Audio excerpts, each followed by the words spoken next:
And we're live. Welcome, one and all. It is Wednesday evening.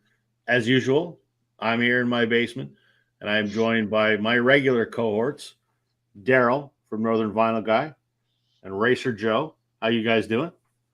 Doing well. Good, good. Doing good. Good, good. And our special guest this evening, going way back into the past, a former Wednesday night alumni, Jason Arsenault. How you doing, pal? Good. Thanks for bringing me on. This is awesome. This is exciting, man. You and I haven't done something together in quite a while. I'm pumped, man. I've been looking forward to this. Thank you.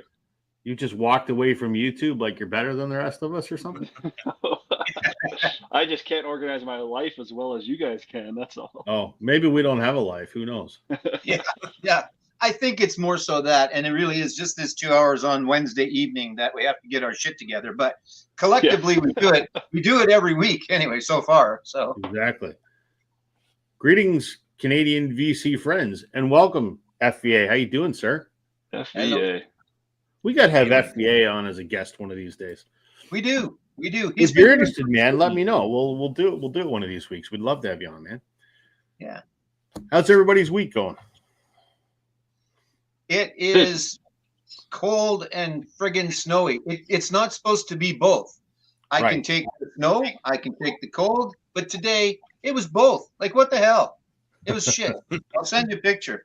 A lot of our snow melted. Like, there's still snow on the grass here, but all the sidewalks and the roads are completely bare. But we're supposed to get like 15 centimeters tonight, or not tonight, this weekend, which kind of sucks. So, what about you guys? Jason's probably not got a lot of snow because of, he's protected in the mountains there, I think. It's bitterly cold, but I think you guys have it worse for cold, but it's like, I don't know, minus 15, almost minus 20. Oh, hi, Alex. Yes, Alex, your eyes do deceive you. Look who I dragged kicking and screaming out of retirement for an evening. Exactly. And Alex, anytime, man, you want to be on here for a week, let us know, man. I would love to have you on here. What's 15 centimeters in Fahrenheit? That's 3 miles an hour. That's right. Yes. Are the snowbanks getting big up there, Daryl? You getting ready to take a plunge in a few weeks? Oh, man. I am regretting every minute of that decision. But yes, I'm getting ready. I'm getting ready to click that button and hope that Ed from On My Turntable's name pops up. Yeah. Now, did you specify what clothing you would wear? And my wife just said to me, and even if his name pops up, she's making me dive into the snow for you guys. We love your so wife. Everybody gets to win. As Brian said, you know what? Even if I lose, I still win because everybody else is a. Exactly. Oh, and my son, my second youngest son is. I don't know if you saw the last video there, but he's going to do also doing the plunge with me, and he'll probably not cheap out as much as I will. Yeah, Jason, you had a question. I know the answer, but ask him again. Yeah, I can't remember in the video. Did you specify what you had to wear for the jump? Yeah, so I'm wearing a t-shirt and shorts, and to protect my feet, I might wear sandals, but we'll see. Very respectable. We'll call them. There won't be sandals. There'll be snowdles. Yeah, there might be other parts of you want to protect before your feet, but that's just me. Whatever. Before we get too deep into it tonight, this is probably the only time this will ever happen, and I thought I would highlight this tonight. We always talk about Daryl being the Northern Vinyl Guy, being literally up in the middle of fucking nowhere, but tonight we have someone on the panel who lives more northern than you do, and that's Jason. So I Googled that is true. I won't say the name of the town that either of you live in case you don't want me to. So but the town that Daryl lives in is at 51 degrees and 20 minutes north latitude. Where Jason is in BC is 54 degrees, 30 minutes north. So that makes Jason 333 kilometers further north than Daryl. That's awesome. So you're not the most northern tonight, Daryl. I'm not the most northern guy. I would argue Jason's probably the most northern person in the VC. Yeah, maybe. Yeah. So there you go. Yeah. Had to get that out of the way. I was just thinking about that. Curious. I was lying in bed last night at like 4 o'clock in the morning. I think about you when I lie in bed too. Right? Well, I appreciate that. I have that effect on nobody. Yeah, there you go. Why can't Wow. Awesome. FVA, we'll set something up, man. Send me an email or something, and we'll set something up. And he's saying, Alex, let's forget about the Fahrenheit or Celsius things. The bottom line is, we in the Great White North are freezing our asses off. Hell, yes, we are freezing our asses off. It's bloody cold. Minus 15 in Montreal. Yeah, it's damn chilly. I don't like it. I'm ready for spring, guys, but that stupid groundhog said we're going to have 6 more weeks. He did. Most of them did anyway, but oh well, what are you going to do? Not that I hold any stock in what the groundhog says, but. Yeah, that's right. Yeah. Yeah. Great movie. Good. Yeah. Great movie. There you go. We'll go with that. That's right. So I think I know the answer to this, but you're nowhere near Prince George, right? I am 6 hours west of Prince George. Okay, so forget Prince George is like a big trip. Oh, go to Prince George. You'll get a Costco. Wow, that kind of thing. Okay. Well, because I'm going to Prince George July, maybe August. I'm not sure, for about 5 days or so. So maybe we'll have to figure something in the middle. We'll pick a spot maybe in the middle. So yeah. That's about as close as anyone in the VC has ever been. Yeah, Joe, my lovely wife's cousin lives there, and it's their turn for us to go there. So we're going to be, again, we haven't decided exactly when, but 3 hours is a hell of a drive, especially I'm sure where you're coming from and where I would be coming from to get there. It might not be the easiest, straightest Saskatchewan 3-hour drive, but maybe we can make something happen. It really isn't that bad. Shoot me a date whenever you figure it out. Yeah, I will. Yeah, for sure, definitely. So. Daryl, I'm not sure exactly when I'm coming that direction. I don't know. I might get to see Curtis in down east before I get up to you, but maybe sometime. You just have to coordinate it to when Daryl comes down to Windsor to see family. Yeah, exactly. That's true. Right. Yeah.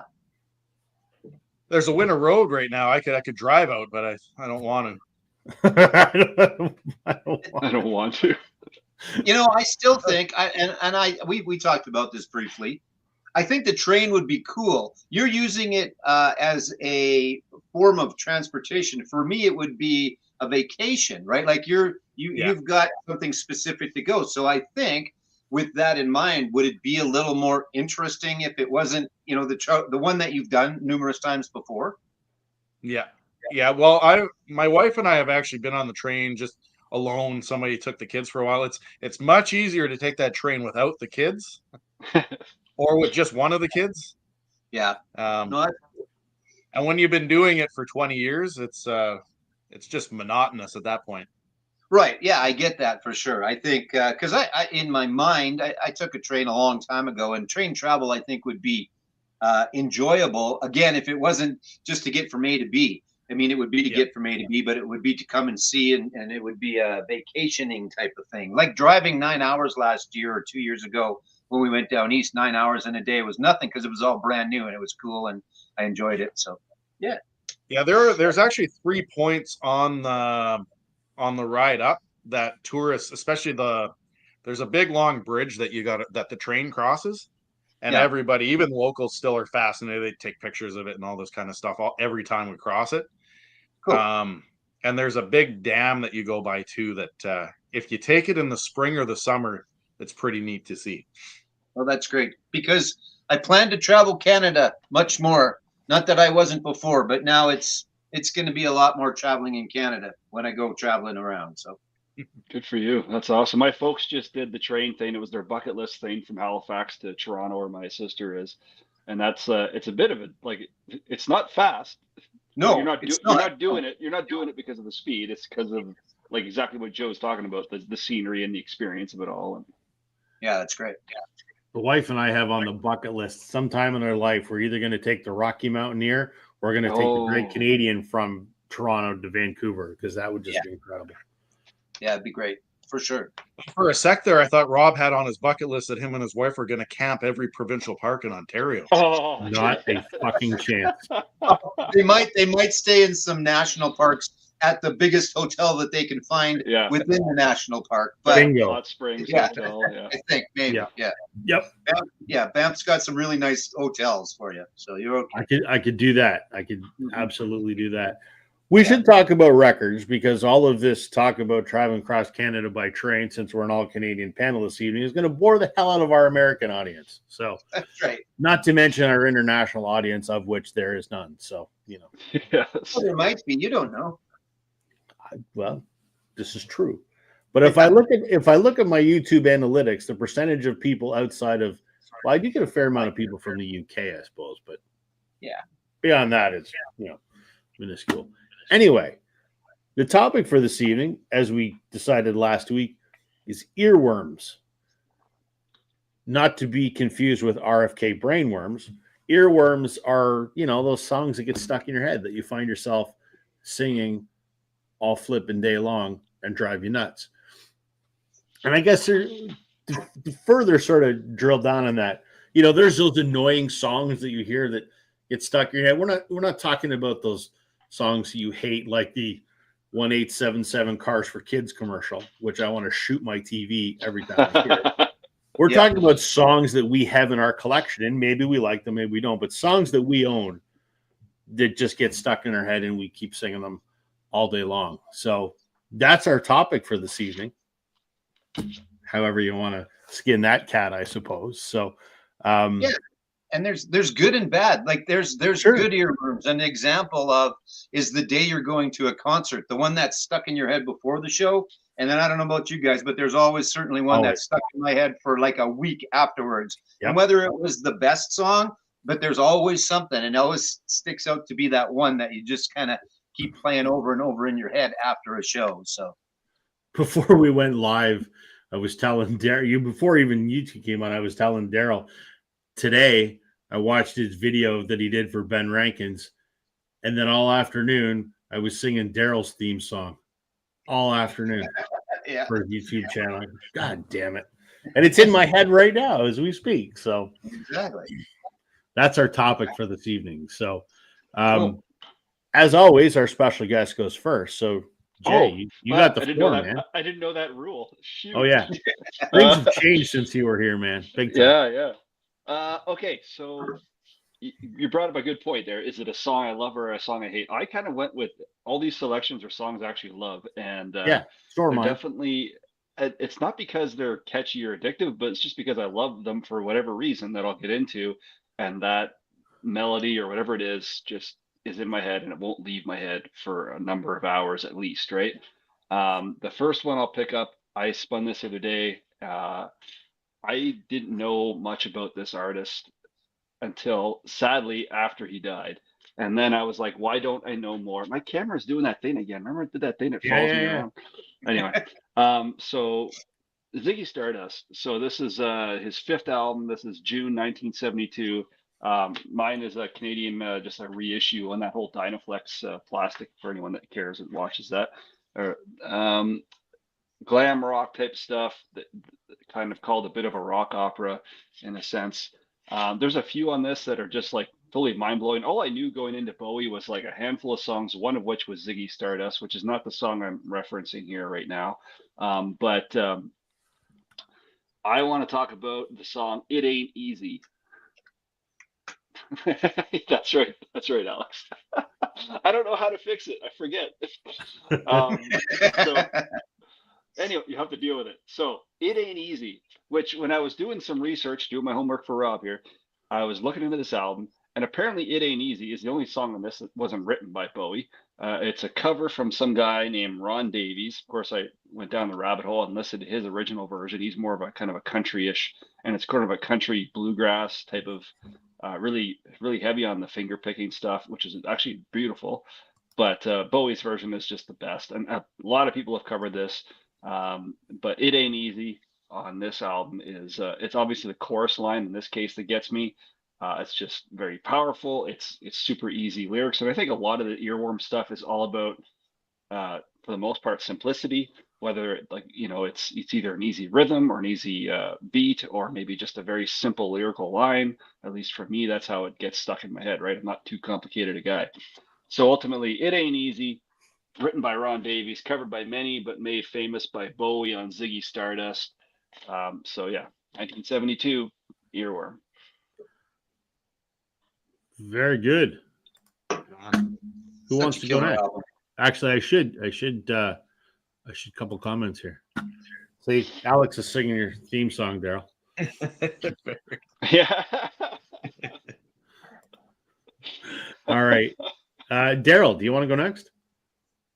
Sure, why not?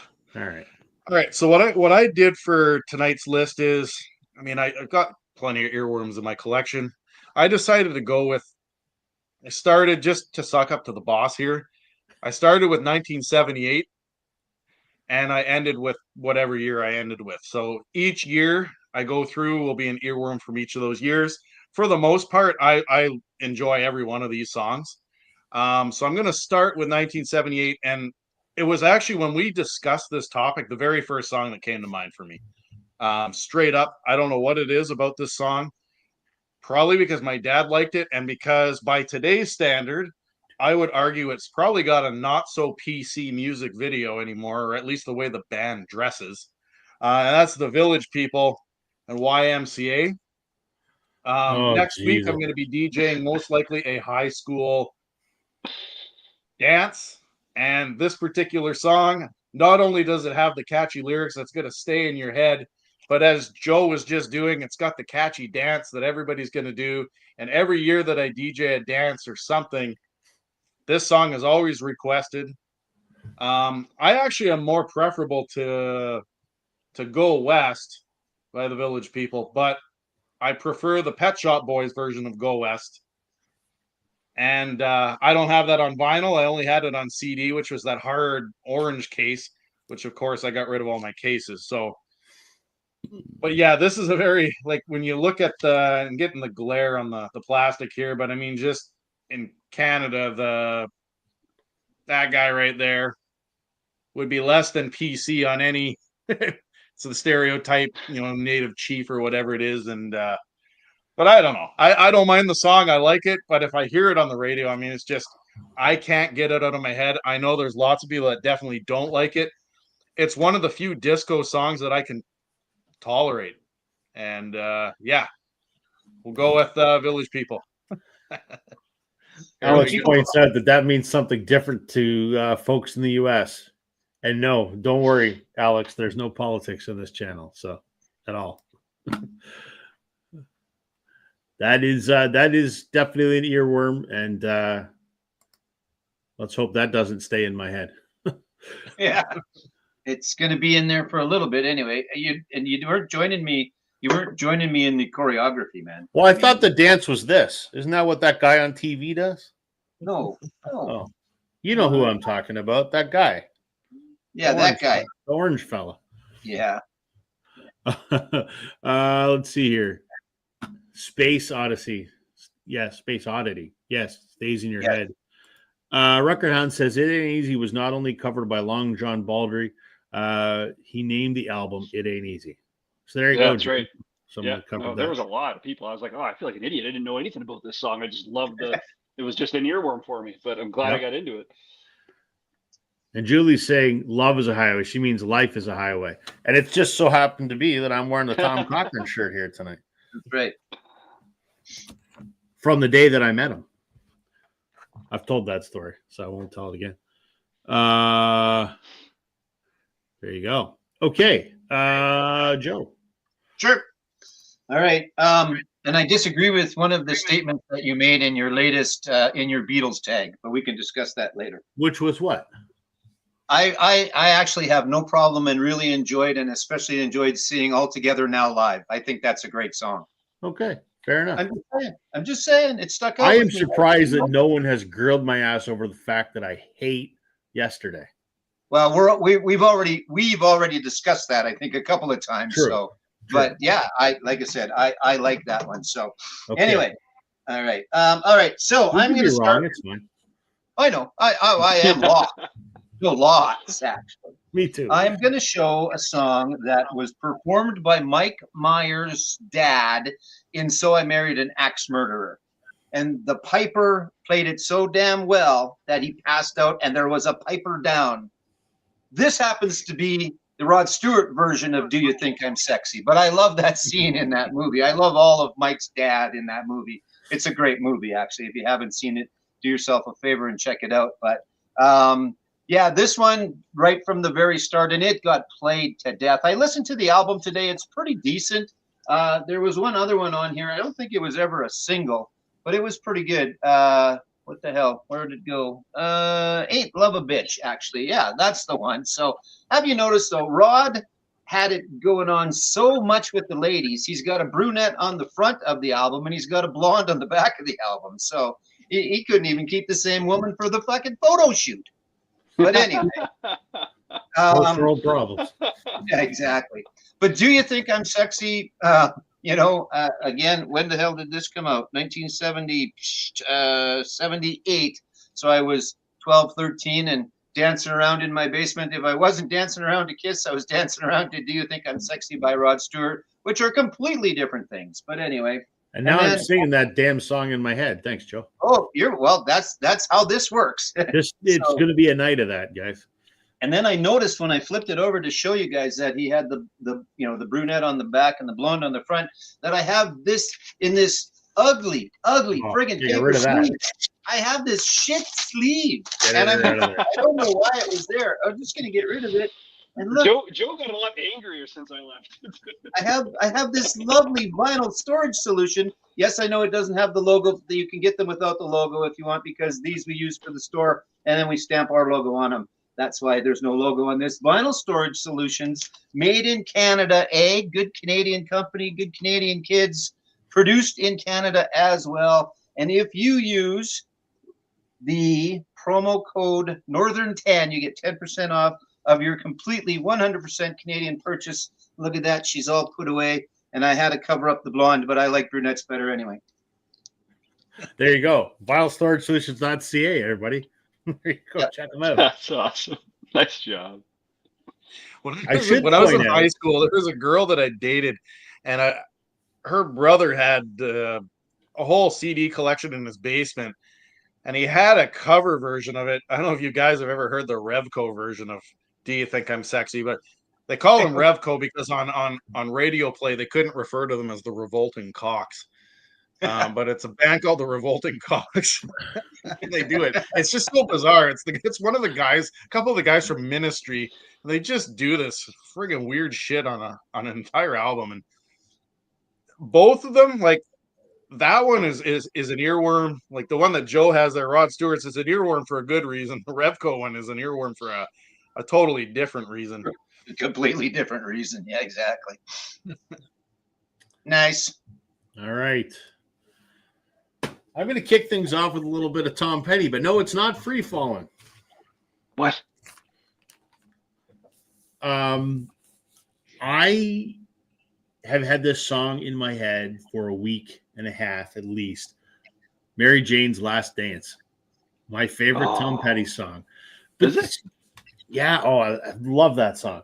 It's an earworm for a couple reasons, right? So the guitar riff is instantly recognizable. As soon as you hear those first couple, bars of guitar that open up the song, you know what's coming. And it just, that's in your head. And Petty's vocal, she grew up in Indiana. The way he sings it, that the cadence of that gets stuck in my head. And then there's the, oh my, oh hell yes, honey, put on that party dress. That part gets stuck in my head and it just bounces around in there.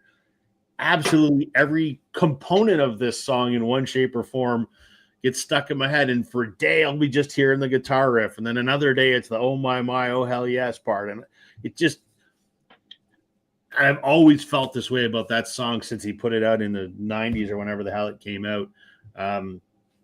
Love that song. One of my favorite songs.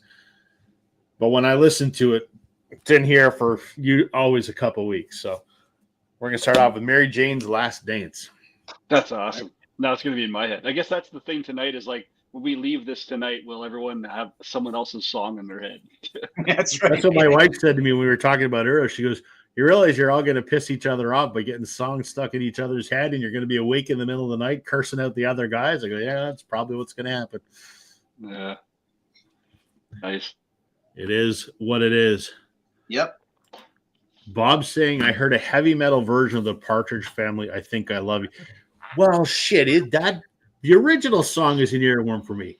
I don't give a shit about the Partridge Family. I love that freaking song. I have the stupid album just because of that song. It was in a box of records that was given to me. It was almost all shit. But I pulled down because I'm like, man, I think I love you. Why didn't I pull that one? I didn't think of it.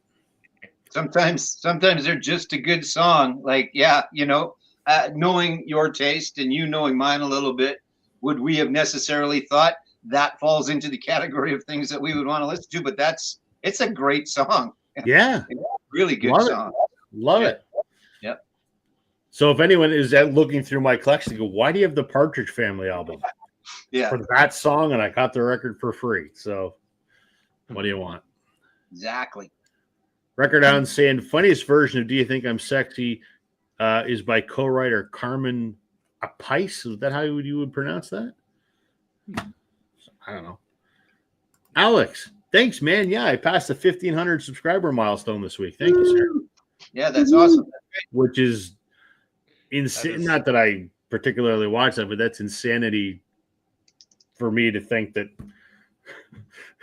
1,500 people thought enough to click that button because they wanted to hear what I had to say more than once. That's crazy. They wanted that 10% discount. That's what this is all about. That must be it. And I'm all right with that. You go get that 10% discount because I get a couple nickels when that happens. So I'm impressed with what you've got. I don't need to pay for record sleeves. Let's put it that way. Well, that and like if you get any money towards just buying new records, it's totally worth it. Sure. Yeah. It's all right. Let's see. Oh, JWG Moore, what you got here? Come on, Eileen by Dexy's Midnight. Yeah, that's one for huge. Sure. Absolutely. Hey, we should write a song. Hey, we should write a song about what just happened. What was that girl's name again? Who? What? The t-shirts that came along with that song was. There's a guy from Scotland that I used to work with, and he always talked about that whole "I Came on Eileen" T-shirt that they always made. Yeah, there was a joke on Family Guy where the band is walking away, and the one guy goes, "Hey, we should write a song about what just happened. What was that girl's name again?" So, all right, let's go around again. Jay, you're up, man. Okay, let's do some Canadian content. Unfortunately, it's Rob's least favorite Canadian artist. Oh, shit. I wish I had the actual album that the song was off of, and I will someday, right? But the hip albums are expensive in Canada, which is just no kidding. It's ridiculous, like $50 probably to get a piece of wax from the hip. Probably more. So the album that I want is Day for Night, because the song that gets stuck in my head more than any other hip song, despite it not being their most catchy radio tune, doesn't matter, is Grace 2. Which was the lead single off of Day for Night, and that was an album that was released in 1994. This is the Your Favorites compilation. I got both of them. There's a red and there's like a black. I have it on CD, and then only I think in 2022 or 2023 they released it on vinyl, and so I was waiting for it because every song on the four LPs basically all said and told. Every song is just a total banger, and every Canadian probably knows them. So Grace 2, I don't know what it is. It's that bass line. It's that first two lines of the whole song that are just, she kind of bit her lip, says, geez, I don't know. Like, wow, what a friggin' poignant, wicked line, right? So I would say Grace 2 is probably my favorite hip song. And it's definitely the song that gets stuck in my head. And you know, another thing that, when I was thinking about this idea here, Rob, for this week, was that another defining point for the songs I choose is that they're not only stuck in my head, but they're definitely a song that I genuinely like. It's not like an earworm that kind of like, God, get the hell out of my head. I like it to the point that a song like Grace 2, like after that documentary that just came out a little while ago about the hip in general, I listen to Grace 2 over and over and over again. And most of these songs are such an earworm that I'll almost purposely exhaust the hell out of them and replay them over and over throughout the day just to kind of get it in my system and then out of my system. And a great example is Grace 2, because that's a song I could put on back to back as a single track. and not get tired of it. I think it's friggin' brilliant. I think it's beautiful. And incidentally, when I was doing this today, like trying to make my notes and do my homework for Rob, I listened to it, and obviously, and then I just caught a video that I had watched a long time ago about this YouTuber. I think it's like Polo Reacts or something, just a guy reacting to songs he's never heard before, and he did Grace too. And just watching someone who's never heard it before listen to it for the first time, totally objectively, like with open ears, and seeing their reaction, it kind of like sort of justifies your own love for the song. It's like, yes, thank you, that's awesome. Record Hound's got an OG first pressing of Day for Night. Yeah, that is insane. One of my very good friends, I don't see him much anymore, but he was a big record guy too, and he was a huge hip fan. So, 10 years ago when he and I used to go to record shows and go record shopping all the time, he had most of them, but there was a few he was looking for. So I was always trying to help him track down hip records. And even then they were crazy expensive. I can't even imagine what they are now. Some of them are insane. Yeah. So good choice, even though it's the hip and. I almost pulled some Tragically Hip as well, but I was going to go with 100th Meridian only just because of and get Raikuda to sing my eulogy. Like that's one of those lines you get the chord lines in your head. It's not. Oh shit! I think Joe just took the cake for the night with that line. Now that is in my head. Yeah, so far. Oh shoot! There'll be others. No, I'm gonna listen to that later. Thanks, Joe. Okay, Daryl, hit us again. All right, 1979. I noticed Richard's not in the crowd tonight. I don't know where Richard is tonight, but Richard would love this choice. One hit wonder, at least in Canada for sure. Completely synth-based type music. Previously with the Tubeway Army, I could have went with Down in the Park and all that kind of stuff. But I went with Gary Newman's Pleasure Principle and Cars. I mean, no matter what, it's that synthesizer that's in the background, and it's just that consistent, repetitive, here in my car, I feel safest of all. And it's just that monotone. I love the song, but it's so bizarre that it just gets stuck in your head constantly. He's a bizarre individual, but I saw an interview with him on recently on I think it might be Rick Beato. I can't remember. Anyway, he's a pretty down-to-earth guy, just kind of quirky, but this is on Beggar's Banquet. I think this might be the only Beggar's Banquet label I have actually in my entire collection. But every time I hear that song, I don't change the station in the car when I hear it. And maybe it's just because I don't know, maybe because it's such an earworm that I just want it to try to get out of my head. So I just let it play, but then it just doesn't go anywhere. So you gotta give Gary Newman credit where credit's due. Tubeway Army and that particular song. I don't think you'd find too many people that when they hear that song can't get it out of their head. It's there for the sole reason it's so repetitive. And yeah, forgive me for my throat this week. I had strep throat on Sunday and Monday, so just trying to stay with it, stay hydrated. Yeah. A jump in the snow will help. It will, yeah, definitely. Right. Yeah, with your snowdles on. Yeah. Cars is awesome to air keyboard too as well. Do. Yeah, it's a one finger air keyboarder. Like it's not even the lyrics. It's just the music itself gets stuck in your head. I think some of these songs, like Jason, you were talking about like the bass guitar and everything, and was it the bass guitar in Tragically Hip? Well, that initial bass line for sure, yeah. Yeah, like even things like bass lines get stuck in your head. I find that with Life is a Highway, because I play drums. The drums on that song just stick in my head. So I guess earworms don't have to just be lyrics. No, not at all. Not at all. A lot of mine are musical, not lyrics. So okay, Joe. I'm up, eh? All right. Got a lovely young lady from province of Saskatchewan, and we're going to stay in Canada. This is not so much for me and I don't know if it's an earworm, but it's one that I thought of when we discussed it because my wife just detests this song. And then I think it's one of those where if you like, as when you love a song, it stays in there, and when you hate a song and you hear it, it stays in there for a little while. And for her, it is "Seasons in the Sun" by oh man, Susan Jacks, Terry Jacks, and the Poppy family. But just start singing it. I'm not going to start singing it, but once you do, you be in there. Do it. Yeah, be in there. We had joy, we had fun. Yeah. Anyway, this would have been more entertaining if we made it so we all had to sing part of the song. We don't need that. Yeah.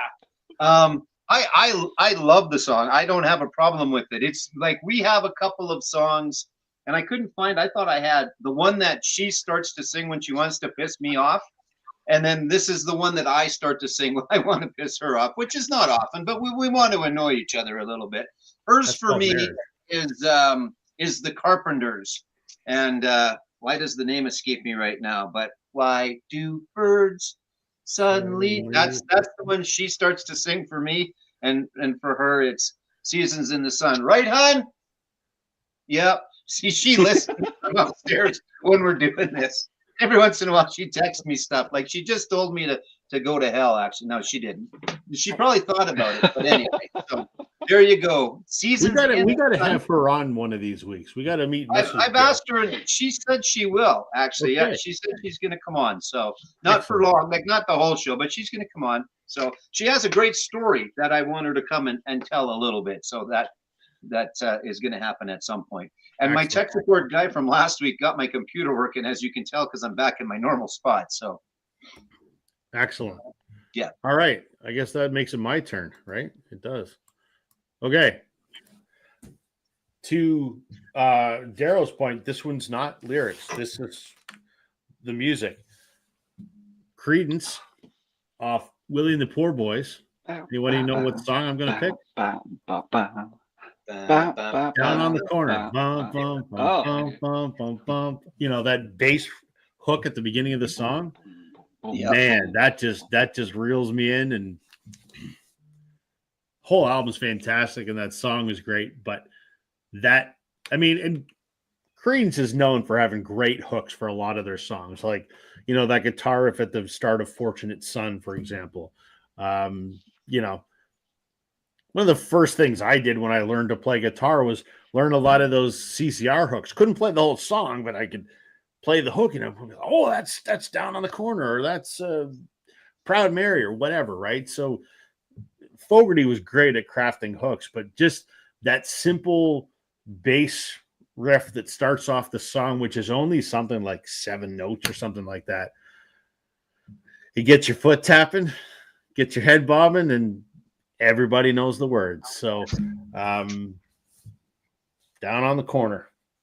Nice. What a great album, eh? Yeah. And just part of like, think about those 3 albums that they put out in 1 year in 1969. It was like, oh my God. I mean, I guess they could have done some doubles and stuff like that, but still, like, just the 3 that they did, that whole body of work, like, that's second only to those 4 kids from Liverpool, I think, really, as far as a year goes, right? So good. So Creedence in their prime. Creedence was what, 6 years, something like that, 7 years. Yeah, long before the brothers couldn't get along. Go figure. But yeah. So, we got any comments here? Music Talk with John is here well before we've mentioned Billy Joel, which is surprising. Right. He's saying the riff and the melody to Neil Young's "Hey Hey My My." Yeah, that's a good one. Yep. Hit that like button, you hosers. Why does everyone think we say that? We don't say hosers. It's on Joe's shirt. But... Take off, hey, you hosers. Yeah. I don't know. I use it from time to time, but everybody's favorite sing-along, Neil Diamond's "Sweet Caroline." Yeah. Especially if you're a Red Sox fan. Julie's was good too. Roundabout, right? That whole. Oh yeah, I missed that one. Sorry. Yeah. That'll get you too. Again, that's another one where it's not so much. It is the lyrics on that too, but it's the keyboard going on that one. It's pretty good. Yeah. I think going back to your CCR thing too, like you talked about Down on the Corner. with the instrumental. Fortunate Son's got that guitar too. Like you could list 10 CCR songs and just the instrumentals alone. Solos. Agreed. So recognizable and hard to get out of your head. Agreed. Master of the hook, as far as I'm concerned. Love them. Okay. Round 3. Jay. Let's see. Okay, let's go with okay, I've talked about these guys before, probably in the live stream. It's not an original band by any stretch, but what is unique about it, or not unique, but what's interesting to me is that I never gave them much attention until a YouTube guy who you might know named Mazzy had a video. This is a couple years ago now, and he kind of said, check out the first few albums by this artist because they're very different from the popular work, because they're more psych rock stuff, and that is the early work of the Steve Miller Band. And the Steve Miller Band on this one, Brave New World, probably my favorite album of his. I have the first 3. No, I don't have the first album. I have 2, 3, and 4. Incredible albums. And this one's got 2. I wasn't sure which song I was going to choose off this. That both are total earworms for me. I listened to them both today. Both tracks got 2 spins each. Just incredible stuff. And so this is an album this is his third album. This is 1969. They kind of call it a bit of a psych rock album. This is the 2 tracks in question are Space Cowboy and My Dark Hour. And I guess Rob, being a Beatles fanatic, would know what the Beatles connection is with My Dark Hour. Perhaps, maybe, perhaps not. I do not. Paul McCartney's backup vocals on it. He's not credited. I didn't know that. He's credited as like Paul Raymond or something like that. It's Paul McCartney. Okay.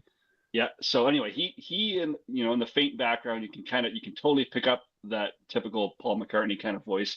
But Space Cowboy, just that kind of rising sort of point to the chorus line is like just perfect. And then the My Dark Hour stuff, that's more of a like a bass line rhythm kind of hook as it's just actually no, I think it's a guitar riff. It kind of starts the song off. But those 2 tracks on this album totally make it for me. The whole album is great. Like, it's really good. As are the 3 that I do own. I really enjoy all of them. Sailor, this, and then I forget the other one. But anyway, Steve Miller Band, early stuff. Space Cowboy, so freaking good. Check it out. Again, this is before the Joker. This is before the Steve Miller Band that kind of became what the Steve Miller Band is now. This was kind of just after them kind of exploring blues rock stuff. Went to kind of blues psych rock type stuff.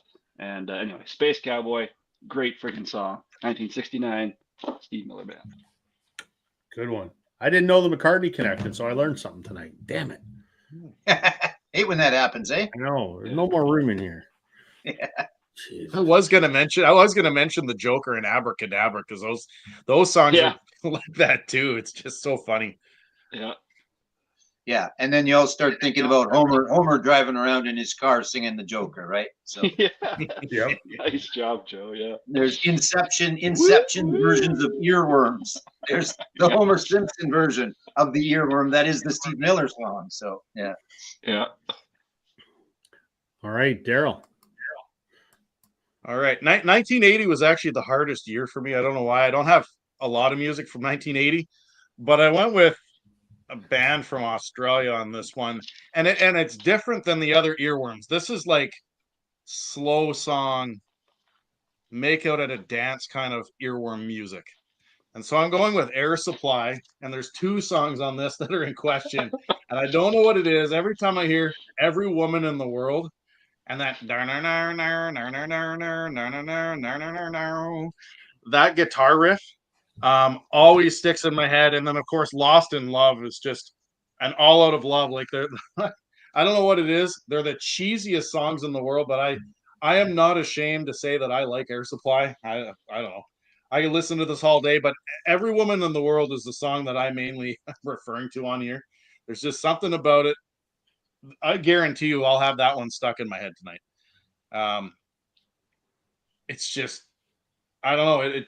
You could probably play that once again at a high school dance today, and it would still hold true as it did back in 1980. It's just, you leave the dance, and that's going to be stuck in your head. So an earworm in a different way, not because it's rock and not because it's funky or reggae or anything, but it's maybe a get in the mood earworm song.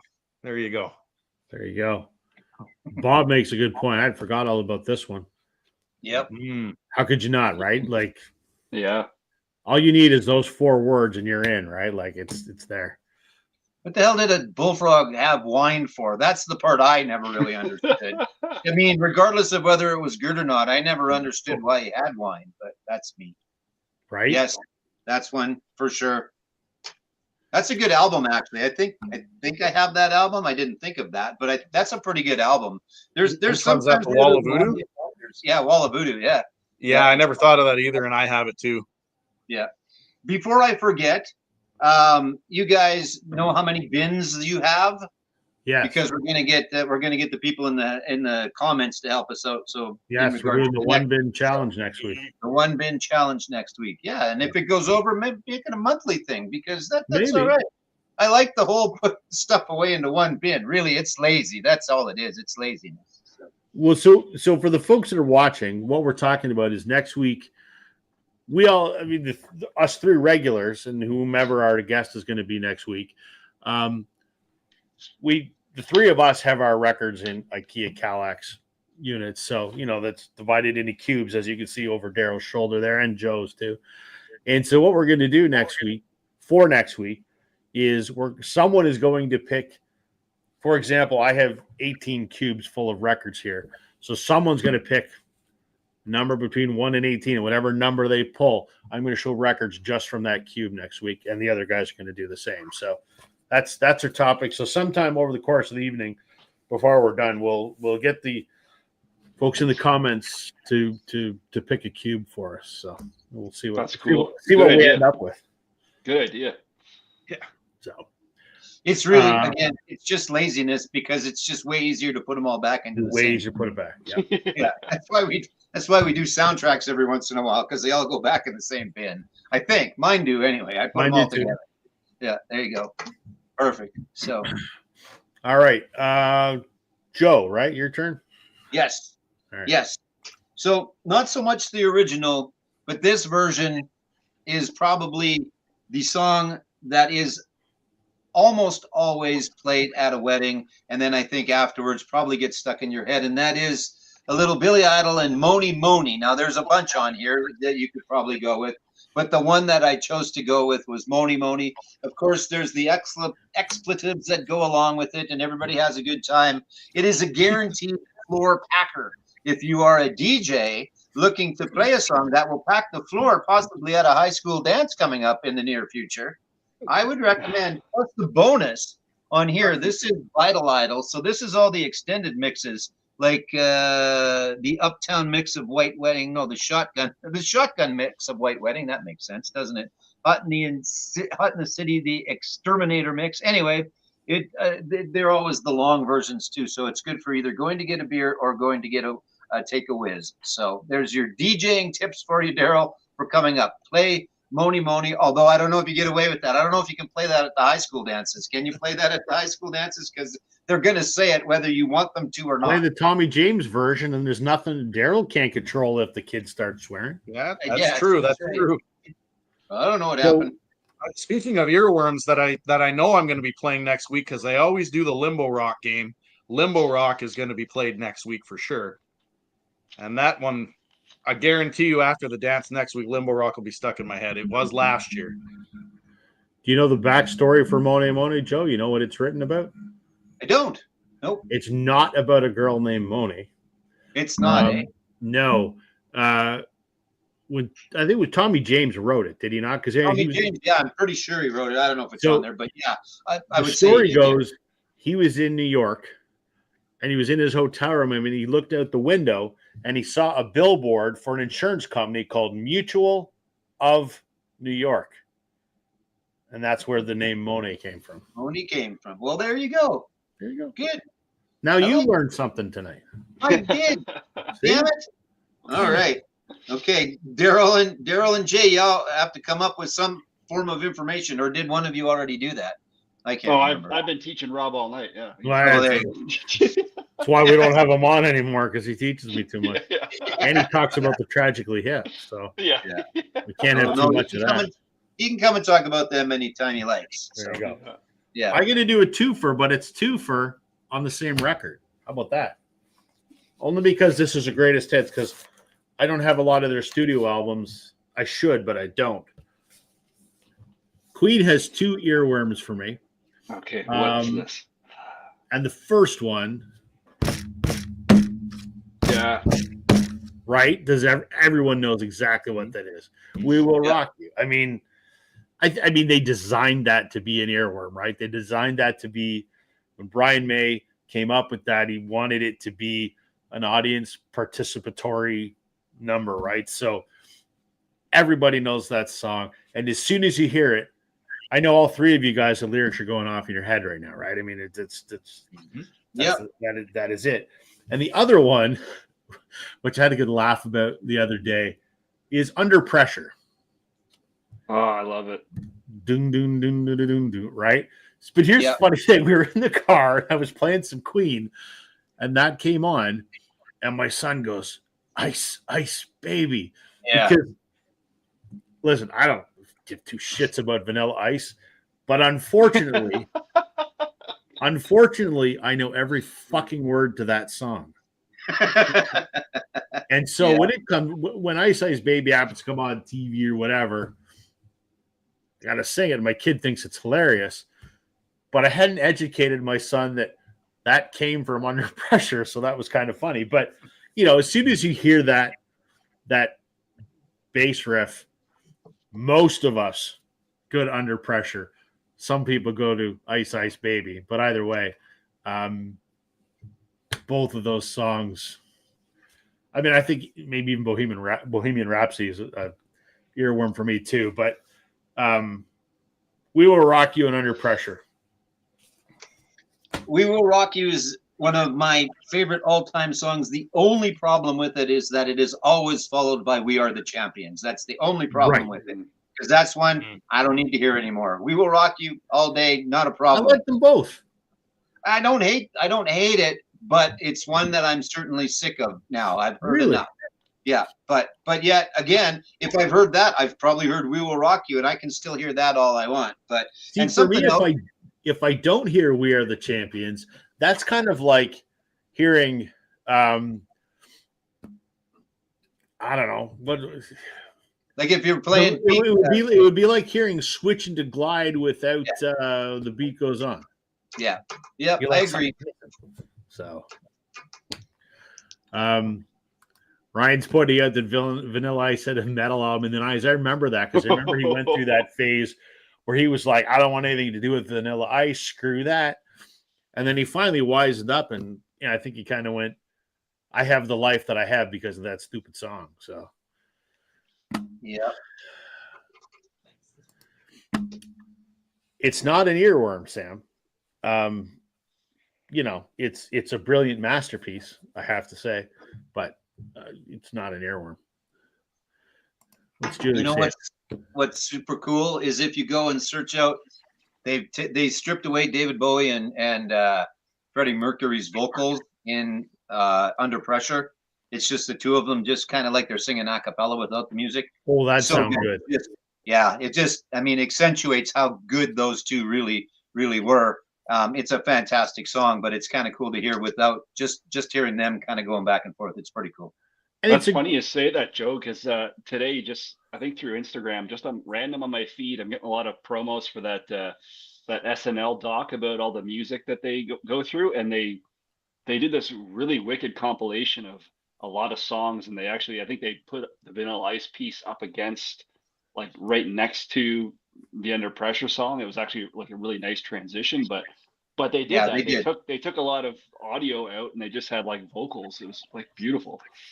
It's good. It's a good documentary. If you get a chance to watch it, I just did the other night. It's Questlove directed it and put it all together, and it's awesome. It's 3 hours. Well, it's 3 hours with commercials, so it's 2.5 hours. But really, really good. The history of and the highs and some of the lows for sure of the musical performances on SNL. It's good, really good. Yeah. I don't know where he's going with that, but don't you, Jay? Don't you miss hanging out with those two at the same time?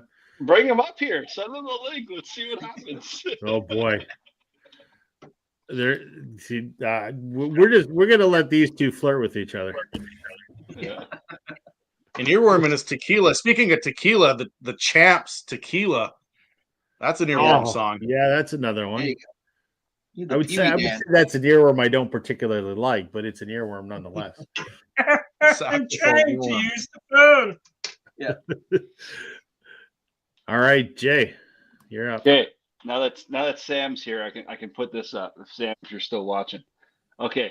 Kind of definitely a lesser known thing for this artist. This is an album from 1975, but they recorded this material. Sam, you can jump in and just put in the comments when you know what I'm going to talk about here.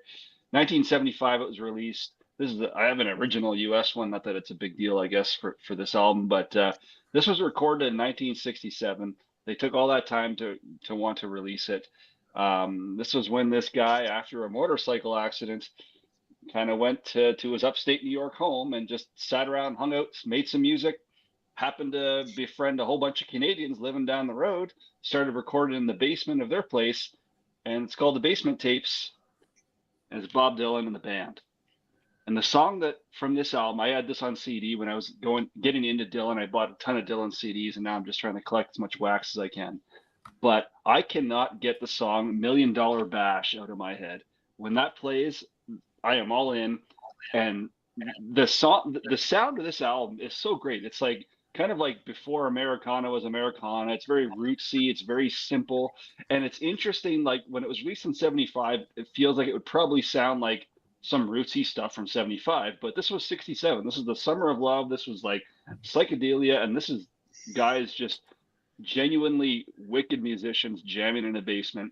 You know, and you read up about it and you learn a bit about how simplistic it was for their setup and like the actual recording of the material. They had to kind of huddle around so that the resonance of the concrete brick walls in a basement wouldn't interfere.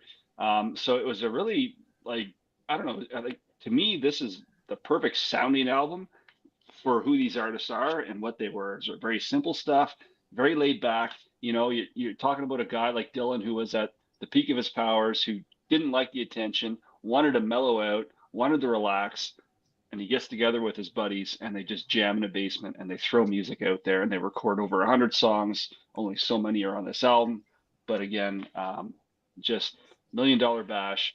Just, and then in this case, what's catchy about it is just the chorus line.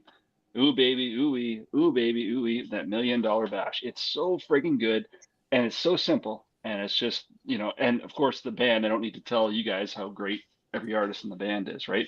Levon wasn't here for that, but the rest of the guys were, and yeah. There's some idiot in the comments here who doesn't like Bob Dylan. Yeah, idiot doesn't know what the hell he's talking about. Shit. Someone should block that fool. Yeah. Great movie too. Sam says, I'm rootsy, I'm simple. I haven't seen it yet. Was it decent, Jason? Like as a fan? As a fan, it was incredible. As a non-fan, I think it did a good job portraying the impact this man has had. And I'll tell you what was brilliant about that movie. I'll movie nerd it for a bit here too. Sidelines from music nerd to movie nerd.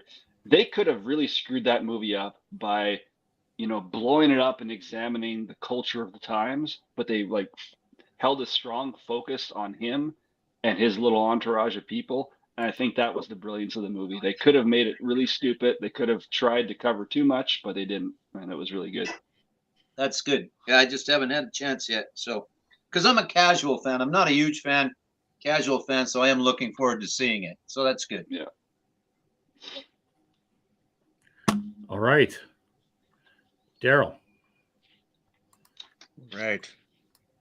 All right. So this next one, Joe, kind of going back to a comment that stuff that you had shown earlier, that with Seasons in the Sun, that's a song that you kind of play and it annoys your wife, and vice versa with something else.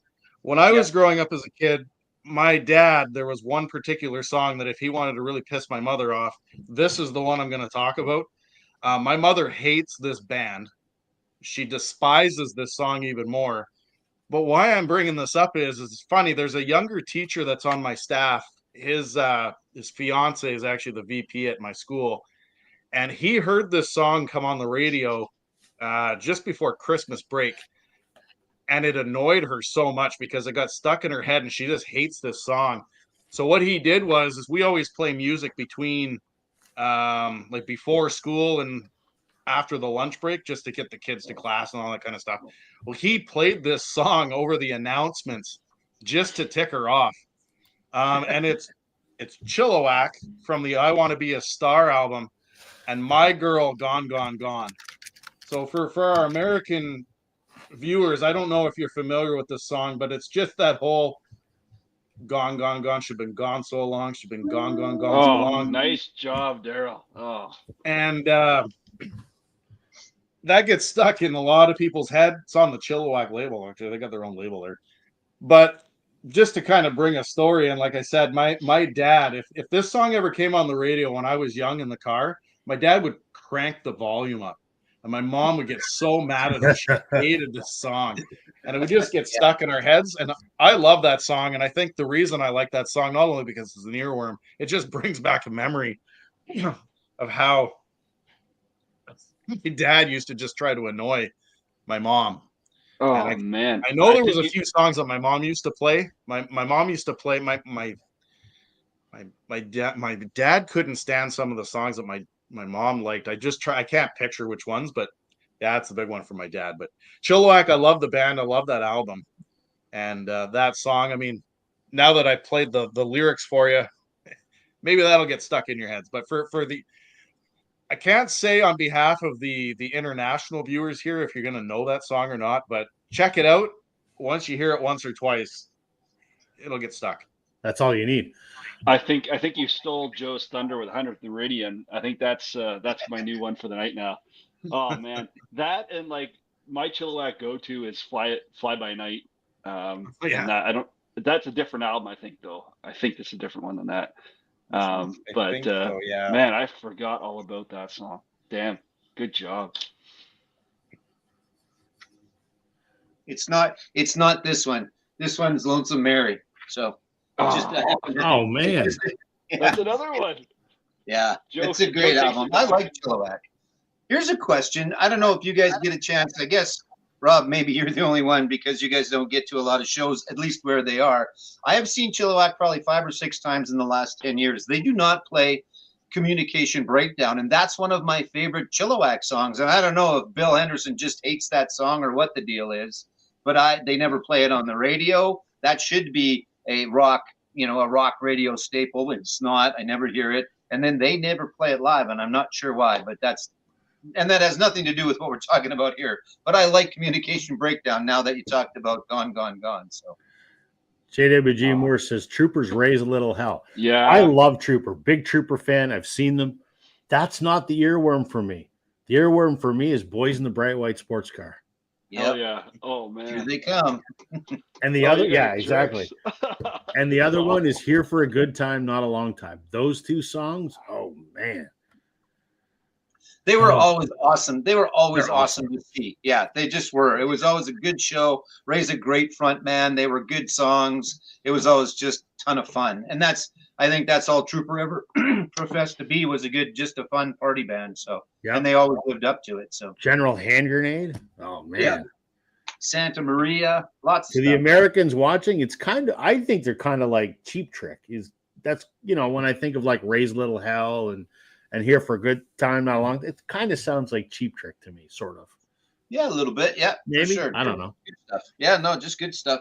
And decent guys, too. I had a chance to meet them a few times. Pretty good dudes. Yeah. Speaking of meeting people, Tim, he's just chiming in now. One earworm for me, for whatever reason, is Out of Touch by Hall & Oates. Sure. And speaking of meeting people, I got to thank Tim. I posted as part of my Beatles tag.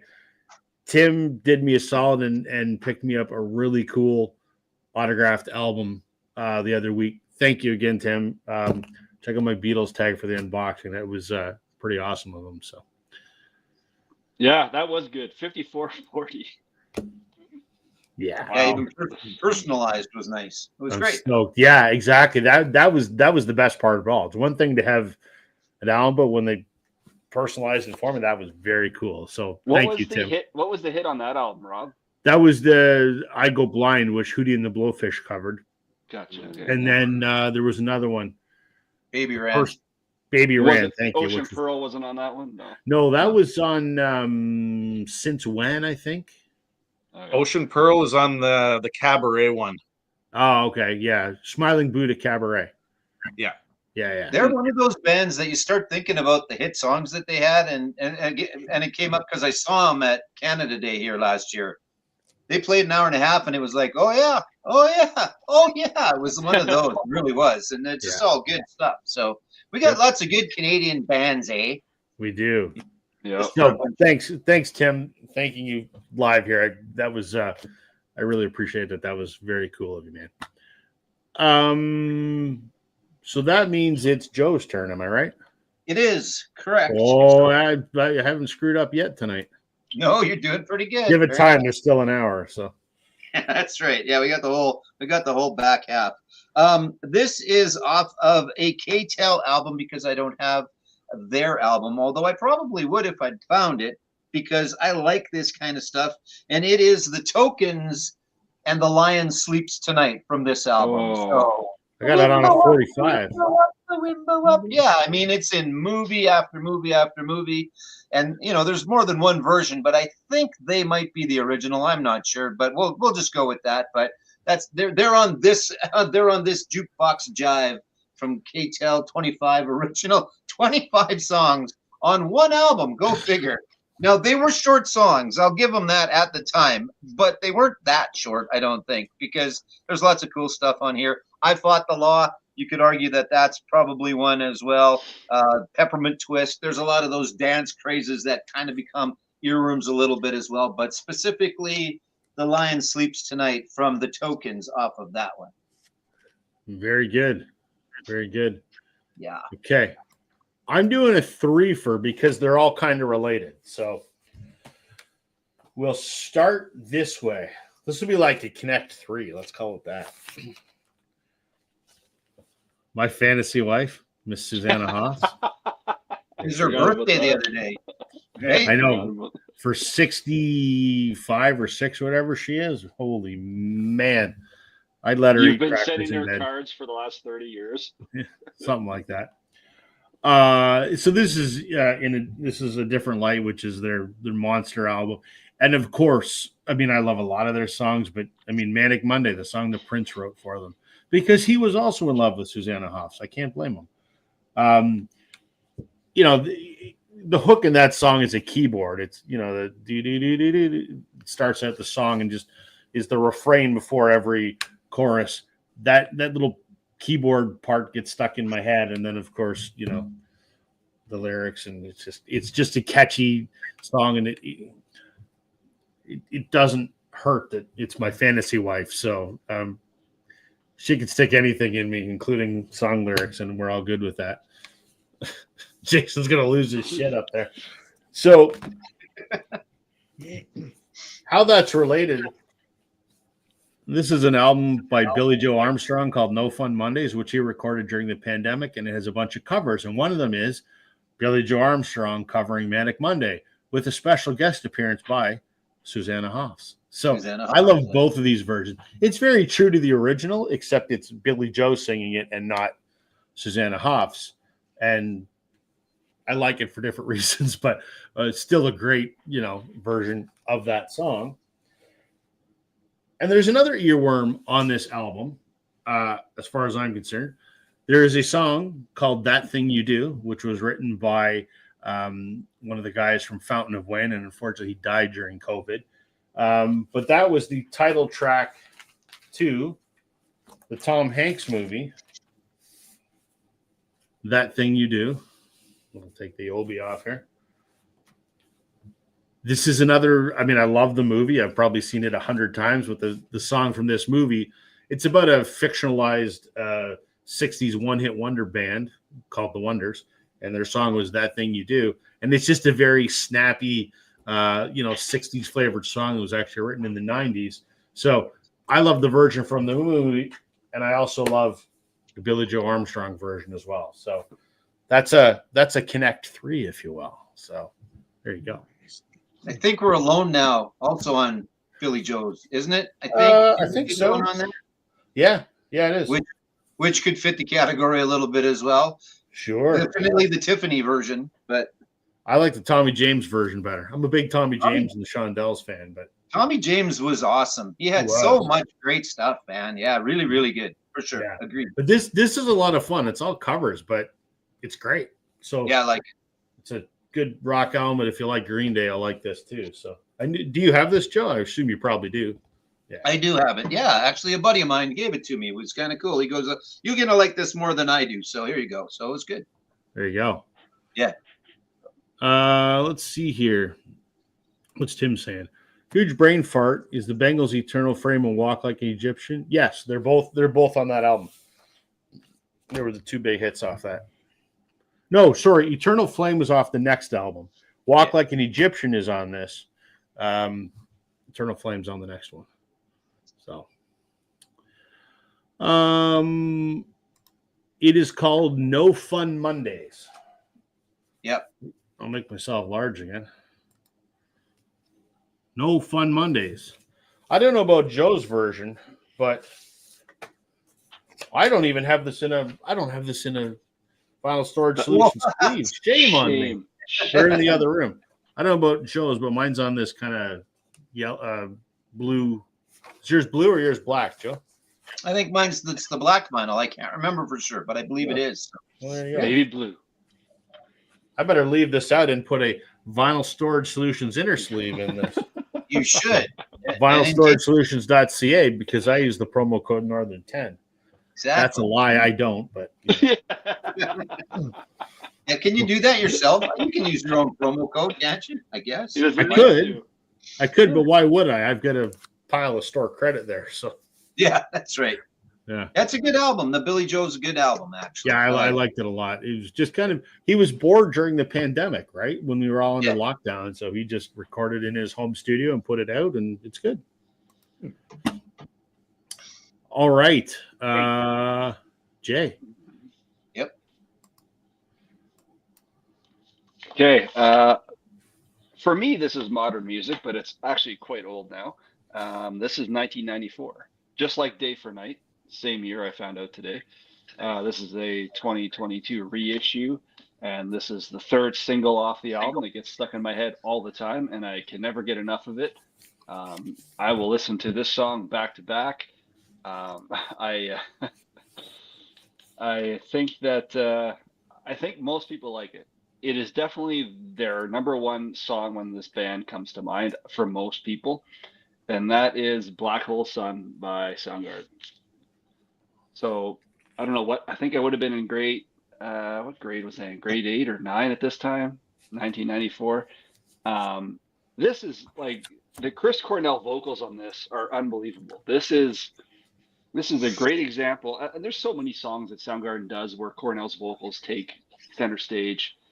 And so I don't know what to say about it other than I just can't stand not listening to the part where he does those background vocals where he hits those high notes. I think Cornell's lead singer and a vocalist is probably like top 3 for me. I think he's one of the best frontmen ever, period. Yep. The fact that he died was a total shame because this guy would have had a life of amazing music, either his own or covering others. I won't get tired of listening to this song or his voice ever. There's lots of, weird stuff he did for music or for movies and stuff like that. These one-offs that were just so incredible. Anyway, the guy's career cut short for sure. Black Hole Sun, it's definitely their most, famous one for sure. It's got a psychedelic kind of moody vibe to it, which I really like, but ultimately it's the Cornell vocal that makes it, an earworm for me.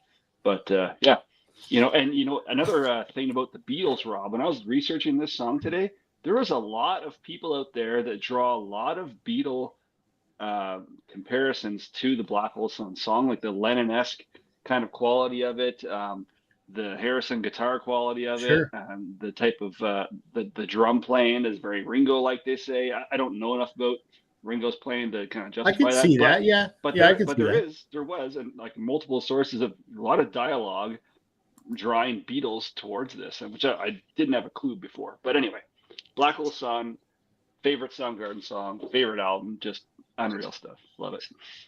Very cool. His cover of "Nothing Compares to You," written by Prince. I can't listen to that. We're going back. He just crushes it, man. Sam. Yeah, he just kills it. It's so good. It's so very, very good. An Audio Slave. Yeah. I mean, unbelievable. So, good choice. Great choice. A couple things in the comment here. I mean, as far as I'm concerned, every ABBA song is an earworm, so I'm with you on that one. Ooh, good one, Tim. Runaway Train by Soul Asylum. I've got that over there. That's a great one. Smoke on the Water? Sure. Absolutely. Yep, for sure. All right, Daryl. Great. 1982 are really, these guys are weird. They're that new wave kind of stuff. And I remember seeing them. I don't know how long ago it was. There was a show that was either on MTV or maybe it was just on a regular station. But this band and Billy Vera and the Beaters, Tiffany was on there, and all these older 1980s bands. They had this this competition to see who would be the best, I guess, of the one-hit wonders from the 80s, but in the 2010s kind of thing. So basically a competition of a modern day thing. Anyway, so this is this quirky band, you know, they got the weird hair and all that kind of stuff. There's two songs that are on here, but the one I'm going to go with is I Ran by Flock of Seagulls. It's just such a strange song, but once again, you know, it's that whole I ran all night and day. And it just goes on and on and on. But Space Age Love Song is also kind of like that. And it's just those weird, quirky synthesizers in the background, very similar sounding.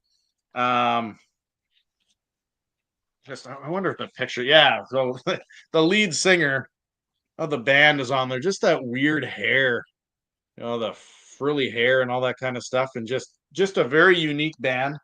But when it comes on the radio and stuff like that, like I said, I don't know what it was. I can't remember the show that I saw. It was about 10 or 15 years ago. And like I said, like Tiffany, Billy Vera and the Beaters, Flock of Seagulls, there was a few other bands on there. And it was just like a competition to see who the best 1980s one-hit wonders would be in the modern era. And they all went on and sang. And I mean, some of them sounded awful. That would be one of them. But, you know, the recording in 1982 was pretty fantastic. So, yeah, I thought I'd throw Flock of Seagulls on there. Just a weird band.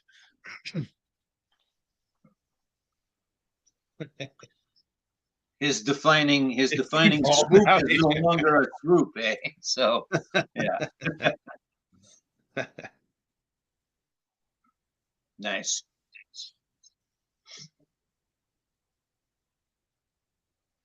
You're on mute, I think. Who's that? Either that or I've gone talking. There we go. I was muted. I hate when that happens. I was muted as I was sleeving that record in a Vinyl Storage Solutions inner sleeve. I was saying here, Tim's saying he saw Flock of Seagulls in November. It wasn't great, but the song I Ran was great live. And then Bob bought the Billy Joe CD just now. So good. Let us know next week, Bob, what you think of it, or whenever you get it. Yeah. Record Hound saying Billy Vera was a blue-eyed soul singer in the 60s on Atlantic. Okay, I didn't know that. If you don't know me by now, right? I think that was it was not his originally, but they did a version of that, didn't they? Billy Vera and the Beaters, was that them, or what the hell was that one song? What was the name of that one-hit wonder song they did? At This Moment or something like that. Something. I forget what it's called. Just one of those slow, sappy, but it's like one of those slow, sappy songs that you hear in a bar where everybody's just kind of sitting there with a cigarette in their mouth, drinking a shot of whiskey, having a dart and a shot. Excellent.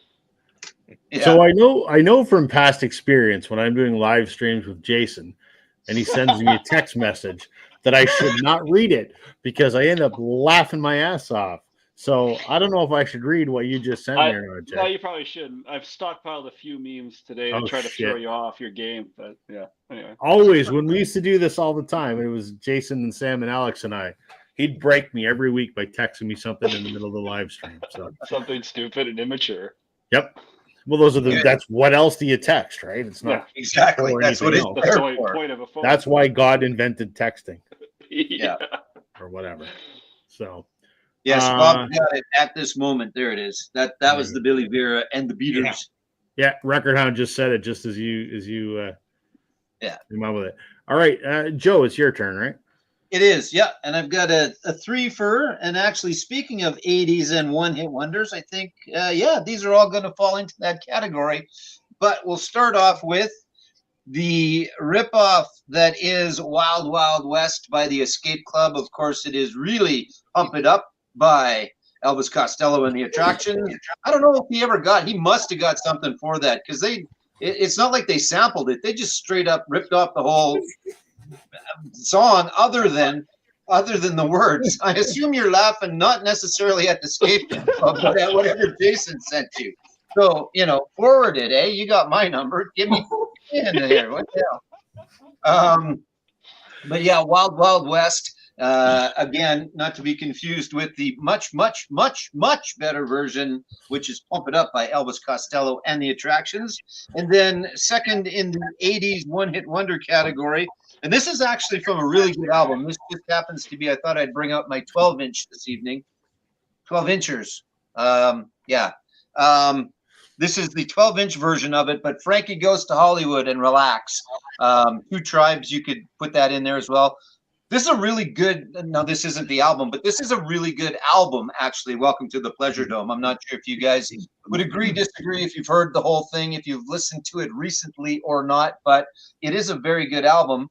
They were definitely one-hit wonders, but there was a lot going on those albums. It was really good. And then lastly, Don't Just Stand There, Bust a Move by the Young MC. Oh, yeah.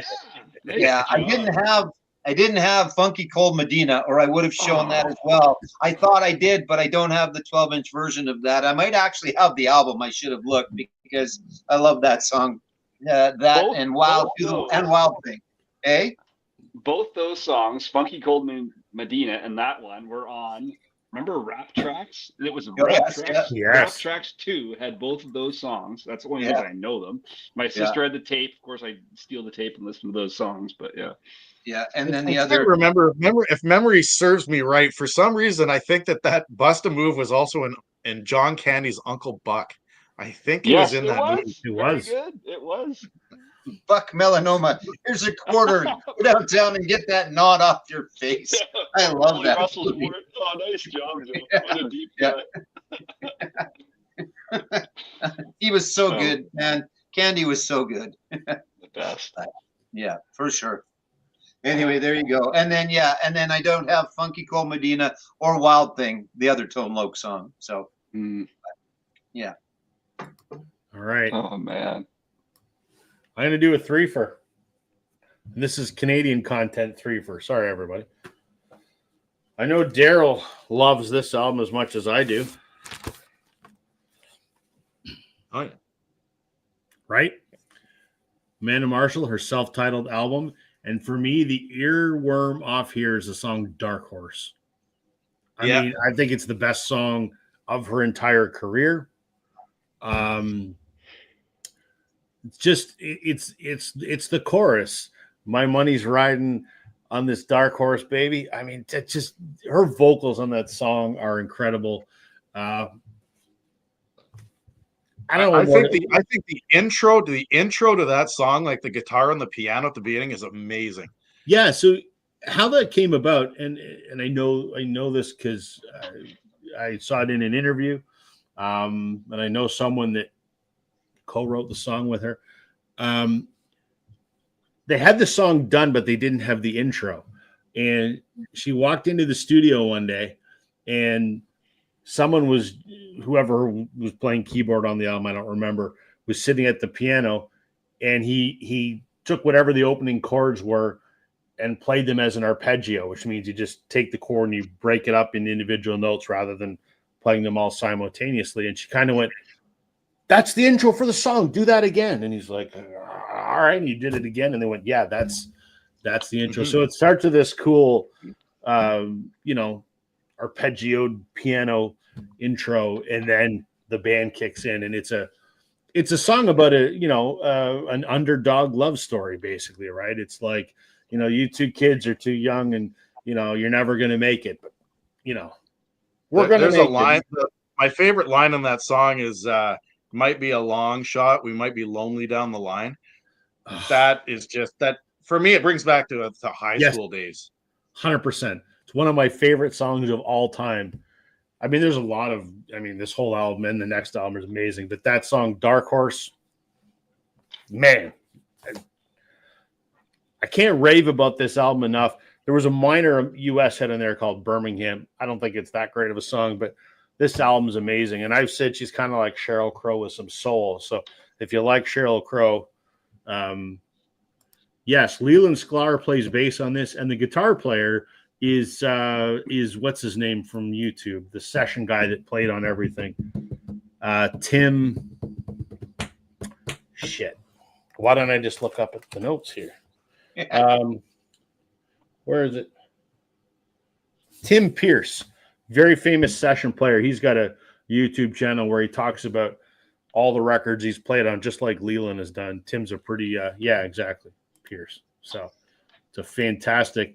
How she got both of those guys to play on her debut album, I have no idea, but fantastic 90s pop rock record anyway. So Dark Horse off of that one. I don't know that a lot of people are going to know this, but the Trans-Canada Highwaymen this looks like one of those 70s compilations, but it's not. This is from a couple years ago. This is for all intents and purposes, a Canadian supergroup. So you've got Stephen Page, formerly of the Bare Naked Ladies. You've got Chris Murphy, Craig Northey, and Mo Berg, all from other Canadian bands that are, long storied careers, if you will. And they got together, and this is an album of 70s sort of, rock radio classics. But there's one original on here. It's called The Theme for the Trans-Canada Highwaymen. It's written by Stephen Page. Man, it's they're just sort of like kind of like syncopated power chords, and it's kind of a monotone, vocal. But then when they get to the chorus, it's like on the Trans-Canada, and then the guys in the background are going, "Hey!" It's just kind of a catchy chorus that just it's poppy and whatever, but it hooks you in. And I think I've probably listened to that song 25 times today. So I know no one knows what the hell this is. Joe, if you don't own this, you really should, because you of all people would really dig it. Yeah, I haven't picked it up yet, but I look forward to it. Good. And one more Canadian record. This is one of those kind of guilty musical pleasures. Let's Go, Girls. Right? Right. Exactly. Joe knows what I'm talking about. Man, I feel like a woman. Say what you want. I mean, am I a Shania Twain fan? Not especially, but this album was pretty goddamn remarkable. And the only reason it's good, I think, it's not because of Shania, it's because of Mutt Lange. I mean, what an incredible producer. And he wrote this album. But that song, everybody knows it. And you hear, that opening guitar part. Everybody knows the song. Takes me back to the 90s when when this album came out, it was all over the radio and whatever. So I think Shania is kind of a clown nowadays, to be quite honest. You see her like Vegas residency horse shit, and she's like, listen, embrace the fact that you're 50 whatever years old. Stop trying to act like you're 20. You still sound good. Cut out the horse shit and just fucking sing, which pisses me off. But yeah, this was great back in the day. Love the record, but that's just that song is the one out of all of them that just can't get out of my bloody head. So may I tell a Amanda Marshall story quickly? Please. The floor is yours, sir. it's not going to be a great story, but I saw a post today. I believe it was on her page on Facebook, possibly not. Anyway, the gist of the story is there is a guitar player by the name of Ellen McElwain, and I'm not sure. I'm not familiar. I'm a little familiar with only because I know the name. Yeah. But Amanda ranted and raved about this new documentary that is out about her. It's on the CBC, so you can probably find it on CBC Gem.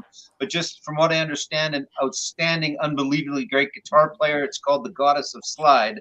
So I think we all kind of like to watch those types of stories. So I think I'm actually going to watch it when we're done this later. I'm going to go see. I don't know for sure that it's on CBC Gem, but Amanda suggested it. And just that this is a person that we all need to know more about. So I'm going to go and look for that. So I thought maybe you guys might want to. It's called The Goddess of Slide, and the player's name is Ellen McElwain. So or go to your local theater this week and watch the Blue Rodeo documentary Lost Together. Yeah, that too. Exactly. Oh, really? Yeah, it's in theaters this week and next week. I have a lot of stories about that I can't share publicly. Yeah. I was talking to my buddy Bob, who was in the band. We were messaging each other the whole day before the premiere, and then the whole day because he was at the premiere. So Bob likes to dish a lot of dirt and then tells me, don't fucking tell anybody. I'm like, I have not told anybody anything. So it's interesting to hear the real story. So nonetheless, I had to fit Blue Rodeo in here somewhere because, I'm not showing it. So before you move on, I think Shania Twain, I think out of the four of us, I might be the only person here that's been to the Shania Twain Museum that no longer exists. In Timmins, right? Timmins. Yeah. I have not been. And how was it? Why does it not exist anymore? And you never will get to it. It doesn't exist anymore. Was it everything you hoped it would be? If I recall right, it was like one room of her. That's about it. That's more than you need, right? Yes, Tim, there is. It's called Lost Together. It's not really about the band. It's more about the songwriting relationship of Jim and Greg. But it's in theaters, select theaters. It started on Saturday and it runs till next weekend. So look at your local Cineplex. It's playing at like 30 or 40 cities across Canada. I might go see it tomorrow night. I'm not sure. Anyway. We're going around again. Yes, we are. Yep. Hold on a second here. A few comments. Locomotion by Grand Funk. Yeah. Or the original one by Little Eva. Little Eva. Thank you. Little Eva, maybe. Yeah. And then there was Debbie Gibson, right? Wasn't it? Was Debbie that one? Maybe. Someone in the 80s. One of those poppies did it in the 80s. Yeah. Nice job, Julie. That's great stuff. Frank Marino, Mahogany Rush. Yes. That's a band I don't think of very often, but yes. Record Hound, helpful hint for someone with ADHD. If an earworm won't stop ringing your head, listen to the whole song start to finish. Yep. Flushes it, does it? I guess maybe that's what happens. I can't flush enough. My wife says I'm still full of shit. So there you go. All right, Jay. Okay.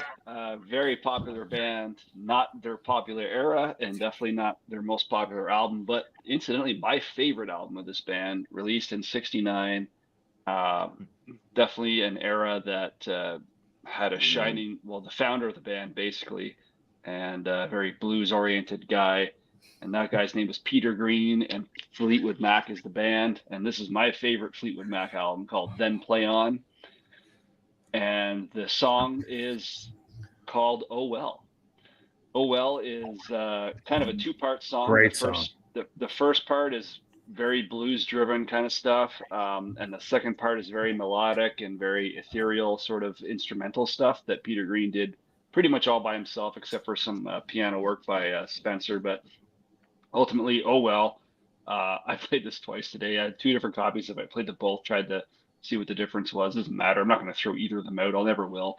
But Oh Well, Fleetwood Mac from Then Play On, 1969. my favorite Fleetwood Mac album, probably my favorite Fleetwood Mac song. I can't get enough of it. Anytime it comes on, and that's the other thing too. All these songs I chose, like earworm songs, can be happy, they can be sad, but for the most part, all these songs are kind of like uppers for me. Like they can still hit emotionally, and like Black Hole Sun's pretty crazy when Cornell hits those notes, but for the most part, like earworms for me in this case are all like very up, like good mood kind of songs. Oh well, being kind of the pinnacle of that. When I hear oh well, I'm in a good mood. I won't listen to it if I'm not in a good mood. Just fantastic stuff.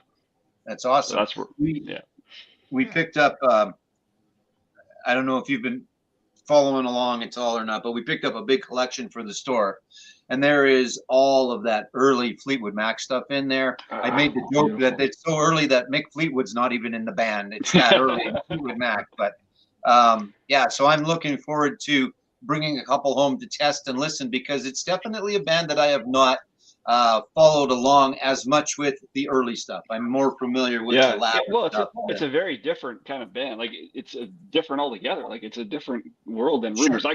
I had Rumors shortlisted for today. I was like, everything on Rumors, of course, like Never Going Back Again is a massive earworm for me on Rumors. But for me, that's Fleetwood Mac is the first few albums. I'm sure you've gotten that one and probably the one that precedes it and stuff. But everything with Peter Green on it, I'm all in. That's good. Yeah. No, I'm looking forward to, because again, I don't have a lot here personally, but there is, I think, everything up to Rumors and then including Rumors and beyond. Whoever had this, the gentleman that had this collection was a fan start to end. So I'm looking forward to listening to some of that early stuff. So that's don't dismiss the Rumor stuff, because all of the, no offense, Jason, all the snobs go, you can't like the Rumors era. Fuck you. Why not? I love Rumors. It's I know. Like so good. I'm being sarcastic, but there is a certain demographic, shall we say, that likes to shit on the Rumors era because it's too commercial. So what? It's fantastic. I love the Peter Green stuff too. I love the lineups that came after the Rumors lineup, and I'm really scared to look at what you just sent me, Jay. So I secretly hope that someday the album Time by Fleetwood Mac, it's the one that everyone forgets. It's the one-off lineup with Dave Mason and Becca Bramlett. It's a fucking great record, but Fleetwood Mac pretends it doesn't even exist. It's so good. When's that? So it was the one that came out after Behind the Mask, and it's the one that came out before The Dance, which was the Rumors era reunion. Huh. It's a one-off album, so it's Mick and John and Christine and Dave Mason, Becca Bramlett, and Billy Burnett. But it's good. It's only available on CD. It's hard to find because it didn't sell worth the shit. The critics hated it. I absolutely love it. It's fantastic. Cool. So, nice. Never come out. It's the only one that's not available on vinyl. Everything else is just that one is not. It was from 1995. Yes. I've got it. Talk amongst yourselves. Hold on. Daryl, you are up, my friend.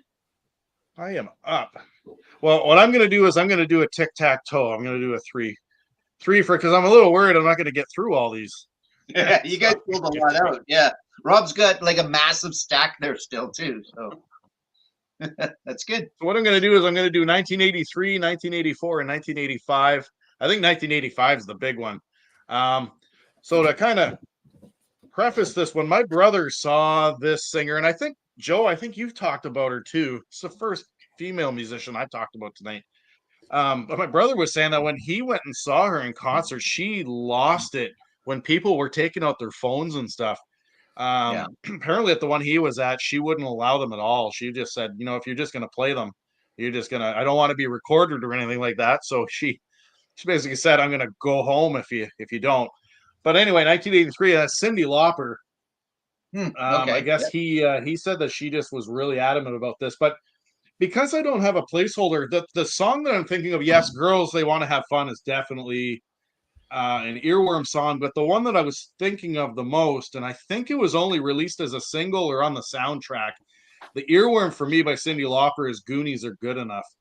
I don't know what it is about that song. Every time that movie comes on, that song comes on. Goonies are good enough to just get stuck in your head for sure on that. Oh, so that's 1983. What's that? It's a good song. I like that. I like Cindy, and that's a good song. Yeah. So yeah, I went with Cindy with 1983. 1984, I could have went with this guy as a solo artist, but I went with him as his duo, and that's George Michael and Wham. Wake Me Up Before You Go Go. Love it. Complete earworm song. But the one that gets me is when he does like Faith. Faith is always an earworm. Father Figure. Careless Whisper. Careless Whisper. Just that saxophone alone is just that brings back a lot of strip club memories. Yeah, so you know what I mean. These guys just look like a couple of good buddies that are just having a good time making music. So you can't go wrong with that. But yeah, a little bit of Wham. But the big one is 1985, and this has a couple of songs, and I would assume that there's probably some of you that are thinking about this. Tears for Fears, Songs from the Big Chair, Shout, Let It All Out is on here. Everybody Wants to Rule the World and Head Over Heels are all earworm songs if played enough. And I think you'd be pretty hard pressed to find people that don't know at least Everybody Wants to Rule the World.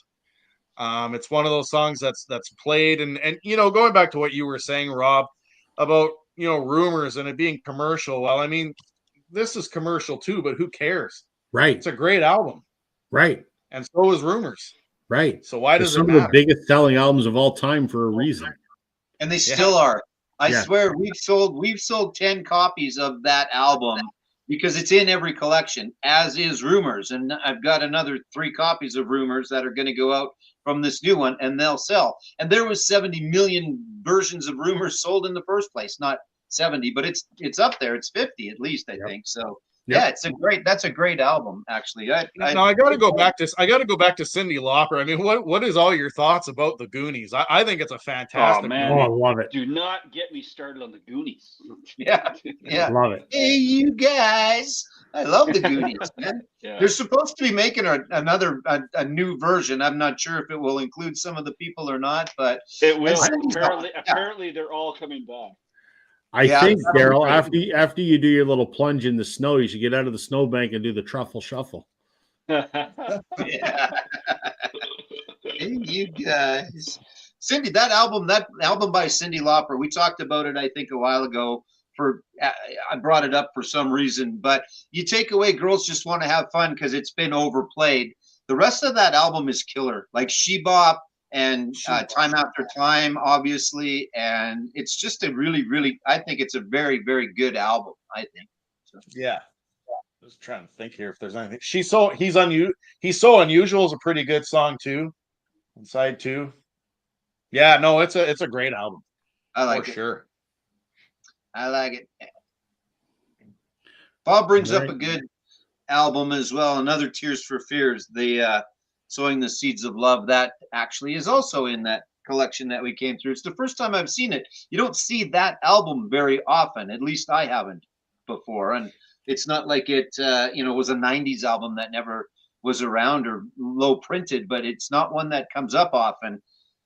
Songs from the Big Chairs all the time, but not so much that album, but it's also a good album. So, and another song by Tears for Fears that goes kind of unrecognized. I don't know what it is, but it sticks in my head all the time is Woman in Chains.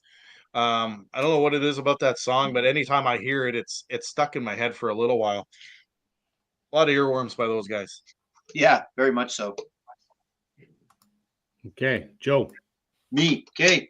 2 for on the same album, but it's a soundtrack, so it doesn't quite count. And there's probably more than the 2 that I'm going to talk about, but one that we'll start with is do do do do do do do. Don't worry, be happy now. Oh my God!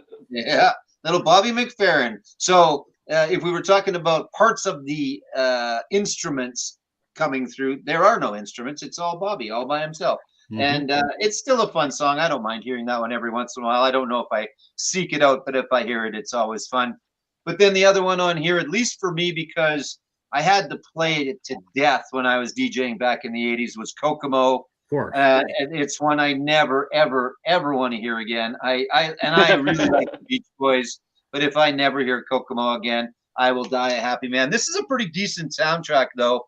Hippie Hippie Shake by the Georgia Satellites on here. Ray Vaughan is on there. Ray Vaughan is on here. Yeah. All Shook Up by Ry Cooder. It's a really decent soundtrack. But yeah, the two specifically were Don't Worry, Be Happy and Kokomo. I had that on cassette when I was like 12, and I played the shit out of it. Yeah. You want to put a big divide in a Beach Boy fan. You ask them if they prefer Kokomo versus some of the other songs. If they say yes to that, then we're bound to get a punch in the face. Sam's not here, obviously, because Sam would be chiming in, being the biggest Beach Boys fan there is. But yeah, I hate Mike Love. I think he's a piece of shit, but I still love the song Kokomo. I love tons of Beach Boys songs. By the numbers, I think it's their most commercially successful one, or if not probably one of the most. Well, that's because of Uncle Jesse. Because Uncle Jesse was in the video playing the bongos. Bongos. Yeah. Mr. I've seen the Beach Boys with Uncle Jesse before. Did you? Yeah, they're coming. What's left anyway? They're coming in a couple of months, and they just opened up more seats. Why weren't all the seats open in the first place? Did you know they weren't going to sell that many? Anyway. When the wife and I don't call them the Beach Boys, I call them Mike Love's band.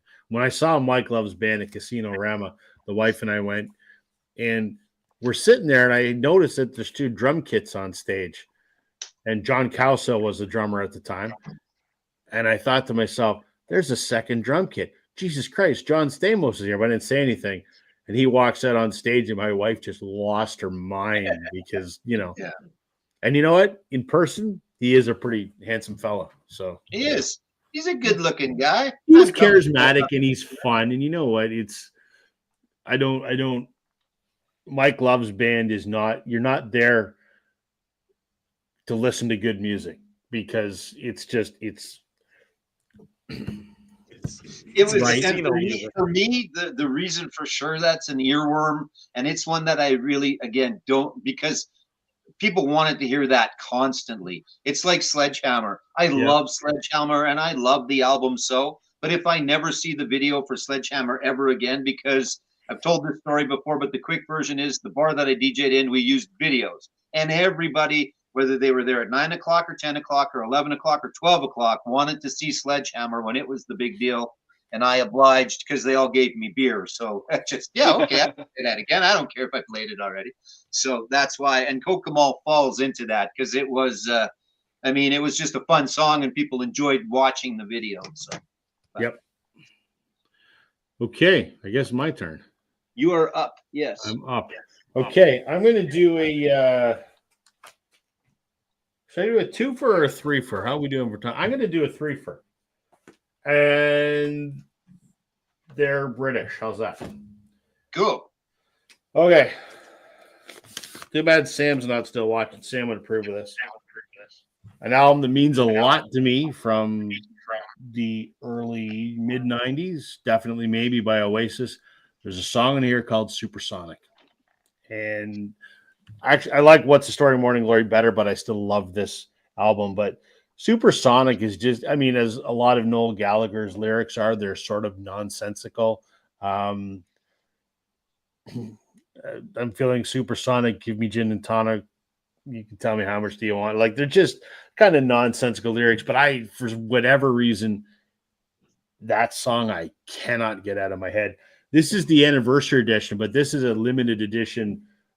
This isn't the one that you could buy from the store. This was a Blood Records special edition. It's got a lenticulated cover because on the anniversary edition, you don't see the guys. It's just the empty room. But this one, it's hard to see on camera. But as you turn the cover, the guys disappear to show the anniversary cover. So that's kind of neat. But anyway, Supersonic by Oasis, that's one. The band that I think everyone will agree is the inspiration for Oasis is the Beatles. The Beatles arguably have tons of earworms, but in our household, the song All My Lovin' started as kind of a joke because you know how kids are always, they want to show you something. They're like, close your eyes. And Mom and I got sick of hearing that. So and every time my son goes, close your eyes, we'll go, And I'll kiss you tomorrow. I'll miss you. We'll start singing All My Lovin' just to piss our son off. And it's got to the point now where there's not a day goes by that doesn't get sung 3 or 4 or 5 times. And it's always in my head because we're always singing it to annoy my 9-year-old. So All My Lovin'. And lastly, because this guy was a Beatle, the Traveling Wilburys. But it's probably not the song you think. It's not Handle Me With Care. When I hear it, it doesn't leave my head for a week. Tweeter and the Monkey Man. Yep.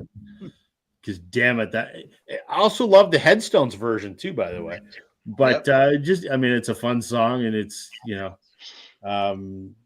everything about it. I don't know why it doesn't leave my head. So Tweeter and the Monkey Man. And we're hard up the hash, staying up all night selling cocaine and hash. And it has to be a good song because we all know who sings that song. Right. Yet you are still a fan. And I love that song too. I mean, that's my favorite song by them, but yeah, so that says a lot that gets stuck in your head and you want it stuck in your head, right? Yes, exactly. Yeah. Bob's saying he just bought the new Cowsills album. I didn't know they had one out. I know John Cowsill, who was the Beach Boys drummer, not anymore. He's married to Vicky Peterson from the Bengals. They're putting out an album of songs that were written by John's 2 brothers that have passed away, Bob and Bill. I'm going to pick that up. I'm intrigued to hear that. I know Bill Cowsill's son. He's a friend of mine, so I'm interested to hear that. But I didn't know that the Cowsills, which is Susan and 2 of the brothers, I didn't know that they had just put out a new album. That's interesting. Cool. I'll look for that. All right. Do we want to do like a speed round and to keep this under around the 2-hour mark? Let's do a speed round. How's that? Sure. We can do that. Sure. Yeah. All right. Jay. Okay. I had to go over and grab some more. So we'll just do 3 quick ones here that were shortlisted, and now they're just going to be up on the screen. You already talked about this band. I did. For me, and not that anyone I know is watching, but I heard it through the grapevine. For me, is a massive. Let's just put it this way: when I was a small kid, I lip synced that song, and it became a bit of a legend in my family because any small kid lip syncing anything is going to be funny, right? But that song and that beat, like that rhythm, will never leave my head. That is the quintessential song. Incidentally, like that long version of that song is actually incredible. It's awesome. Other one, when you pitched this idea to me for the topic, the first song that came to my head, I didn't even, make it on the list, but now I'm going to show it anyway, and that's "Whipping Post" by the Allman Brothers. "Whipping Post," especially this version, it's like 22 minutes long from 1971. I think the original was on the original album, but like it became more famous after the Fillmore East album. "Whipping Post," 22 minutes long on this album. Incredible song. Just that rumbling start to the song is what is the hook for me. And I don't know why. Like, it seems to be the song I play the most in the truck. Like, I'll get in my car and I'll have to just throw a song on to start my random shuffle through my same old boring ass playlist. But that, just because it's the letter A, is always there. So I just hit that. And usually I start with that opening little bit almost every time I start driving somewhere. And then finally, the last one, I'm sure Alex isn't still watching. I don't know where he is, but I think of Alex all the time now. He spoiled this for me. But the song "LA Woman" from the album "LA Woman" is a massive earworm for me. I will play that song nonstop. There's so many different parts to it. Definitely not the case for most earworm songs where there's so many different kind of segments to the song. But "LA Woman" for me, best song on that album, and just one of the greatest songs ever for sure. Mr. Mojo Rising. Mojo, right? Yeah, there you go. Good. Okay, Daryl. All right. So before I start, just want to remind the audience, I don't know how many crates you guys have or Calyx shelves. I was just thinking about this so that they can vote on which ones they want. I have 14 plus 5 unsorted ones. So I've got 19 cubes. Okay. So I don't know how many you guys have. Yeah, I've got 51. Fuck off. Seriously? Yeah, I do. Yeah. I mean, I think most of them are full, and there's partials of stuff that's not really sorted yet that I didn't count.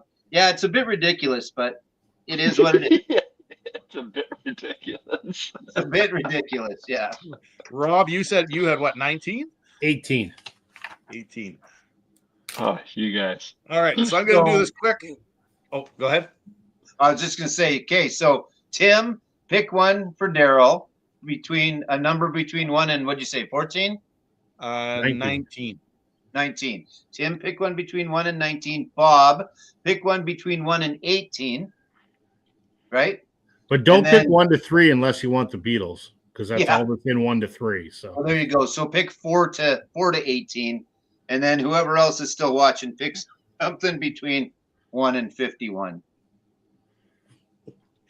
All right, let her rip there. Speed round of Earworms. 1986, Europe's The Final Countdown. It's at every sporting event. That synthesizer. I mean, it's kind of hard not to get that one out of your head. 1987. What song did I pick from this? Only in My Dreams. Debbie Gibson. I don't know what it is about that song. Anytime it comes on the radio, it's really hard to get that out of my head. Got to show my favorite Canadian band of all time, Glass Tiger. My song. I think it's the line when I think of you, Scotia. That line, I just can't get it out of my head at any time it comes on, but my favorite Canadian band. Got to support them. Second last one here. End of the Innocents, Don Henley. I don't know what it is about that song. It kind of brings me back to my childhood, I think. There's just something about that song, the lines and the lyrics in that song. Stay in my head. And then it's all coming back to you, Rob. You talked about Queen and Under Pressure. I'm going Vanilla Ice. Ah, nice. Nice. I'm dying to Baby. find a copy of that, man. I need that record. Ice Ice Baby. There we go. And actually, if you want, we could even go with a little Play That Funky Music by Vanilla Ice, or who was it that did the original Play That Funky Music? Wild Cherry. Why? Wild Cherry. Yeah. Oh, was it? Okay. Yeah. So there we go. No, Slime might have too, but Wild Cherry was Play That Funky Music. No, I think you're right. Yeah. So. Play that funky music, white boy. So that's how I'm going to end it off. A little Vanilla Ice. Very good. Stop.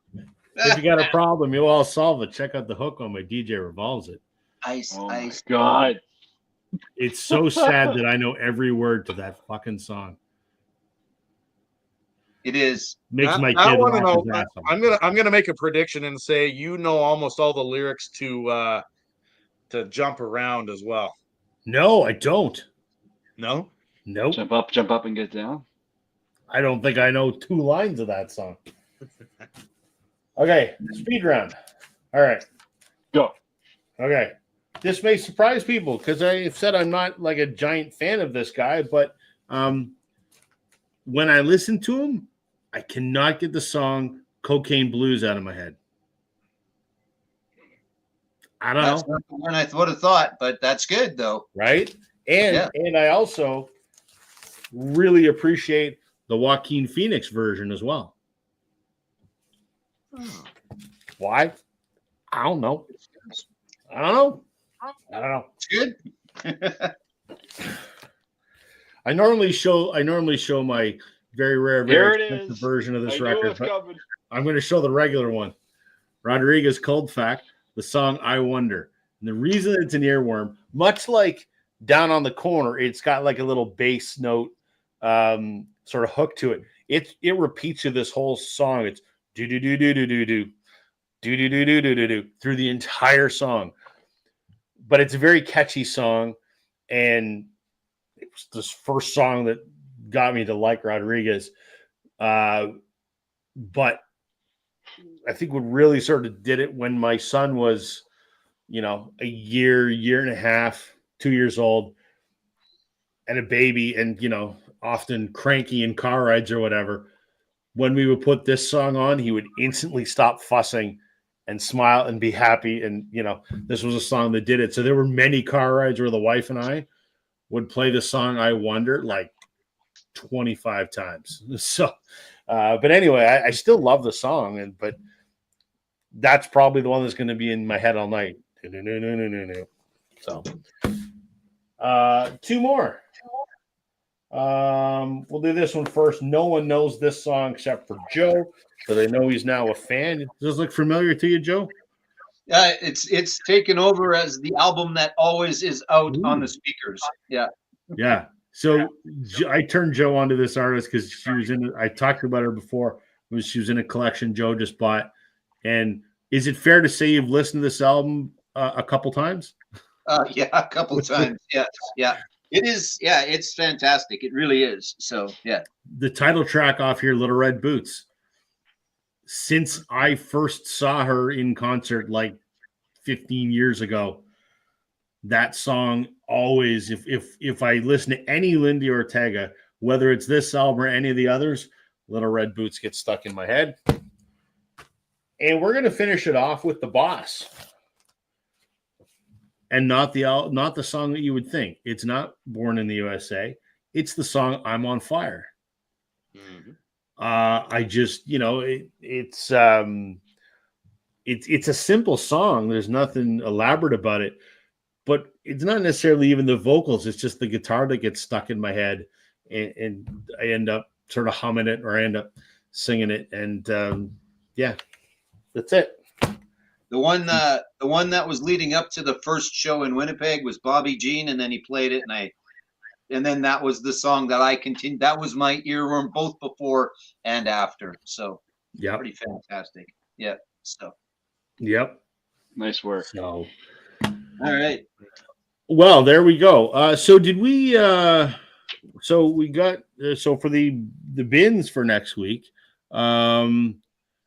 JWG Moore picked 41, so that's for you, Joe. Yeah. And Tim was picking for Daryl, which was no one's picked for me yet. So no, it was there.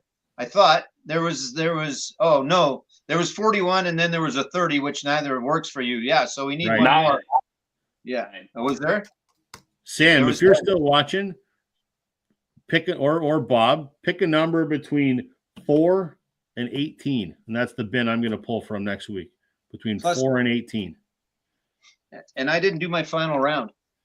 Did you not? I did not. See, I went very last round and I fucked it up. God, you were good. You were good. I got Joe, stuff. You got to stop me, man. If you pulled it, you show. If you pull it, you show it. So. God damn it! I screwed up. Fuck. No, I didn't want to interrupt you. Yeah, you pulled it. Yeah, pulled it exactly. You took it out. So I will do it speed though, because there's not much to say about many of them, especially the first one, which is "Me So Horny" by Live Crew. Me So Horny. I thought you were going to say "Fuck Martinez." No, and this is the As Nasty as They Want to Be version as well. So "Me So Horny." There you go. You're welcome. And then because of that, "We're So Happy Together" by the Turtles. If we're going to be horny, we might as well be happy together by the Turtles. So there's that. And then if you're not horny, well, we're just not going to take it anymore. So there's a little Twisted Sister to finish that off. And then Roxanne. And you just need that. You just need to see Eddie Murphy sitting in the jail cell singing that little part of it. That's that one. Two more, because I'm turning Japanese. I couldn't find Kung Fu Fighting, but that would have made the cut as well. But Turning Japanese by the Vapors.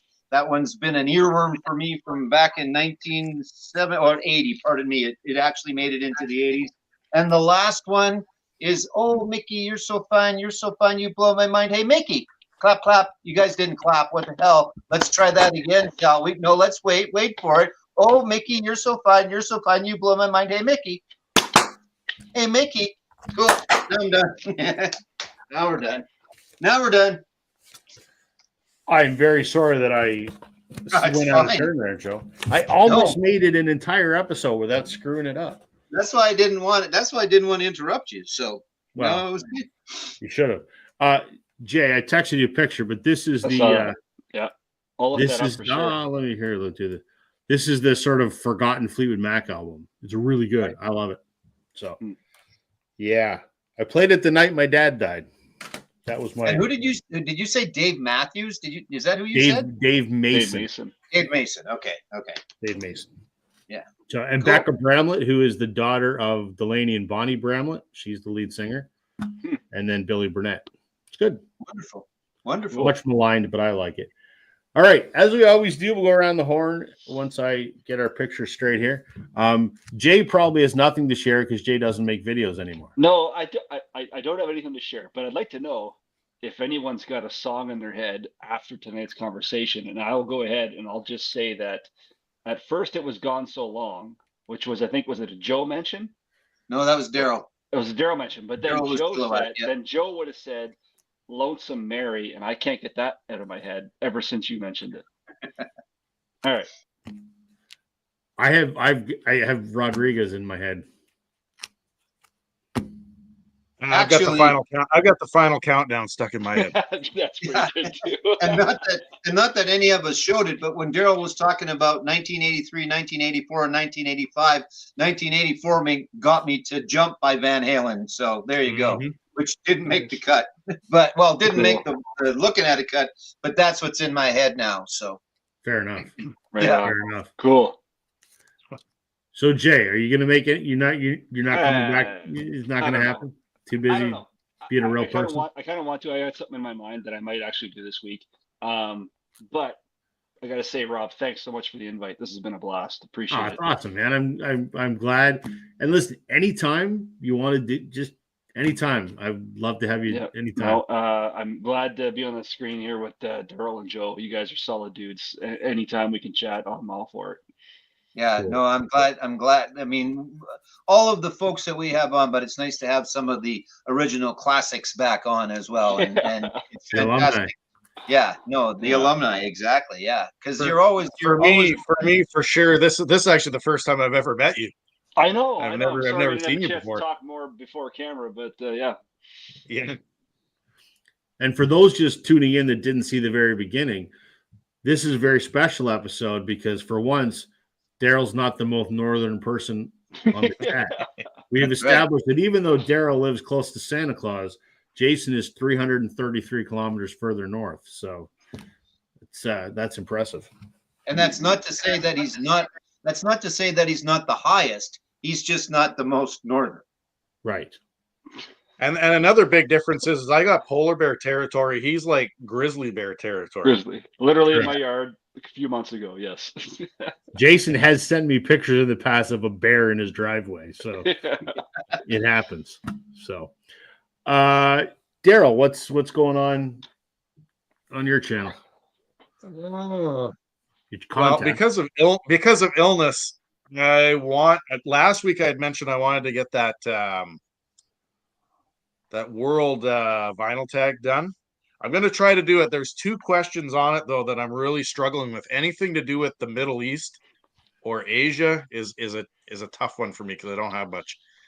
But I'd like to do that. And other than that, there's not a whole lot going on because I'm just busy. Kids hockey. Next week's the long weekend, so I'm going to be going out of town on the Friday train to Timmins.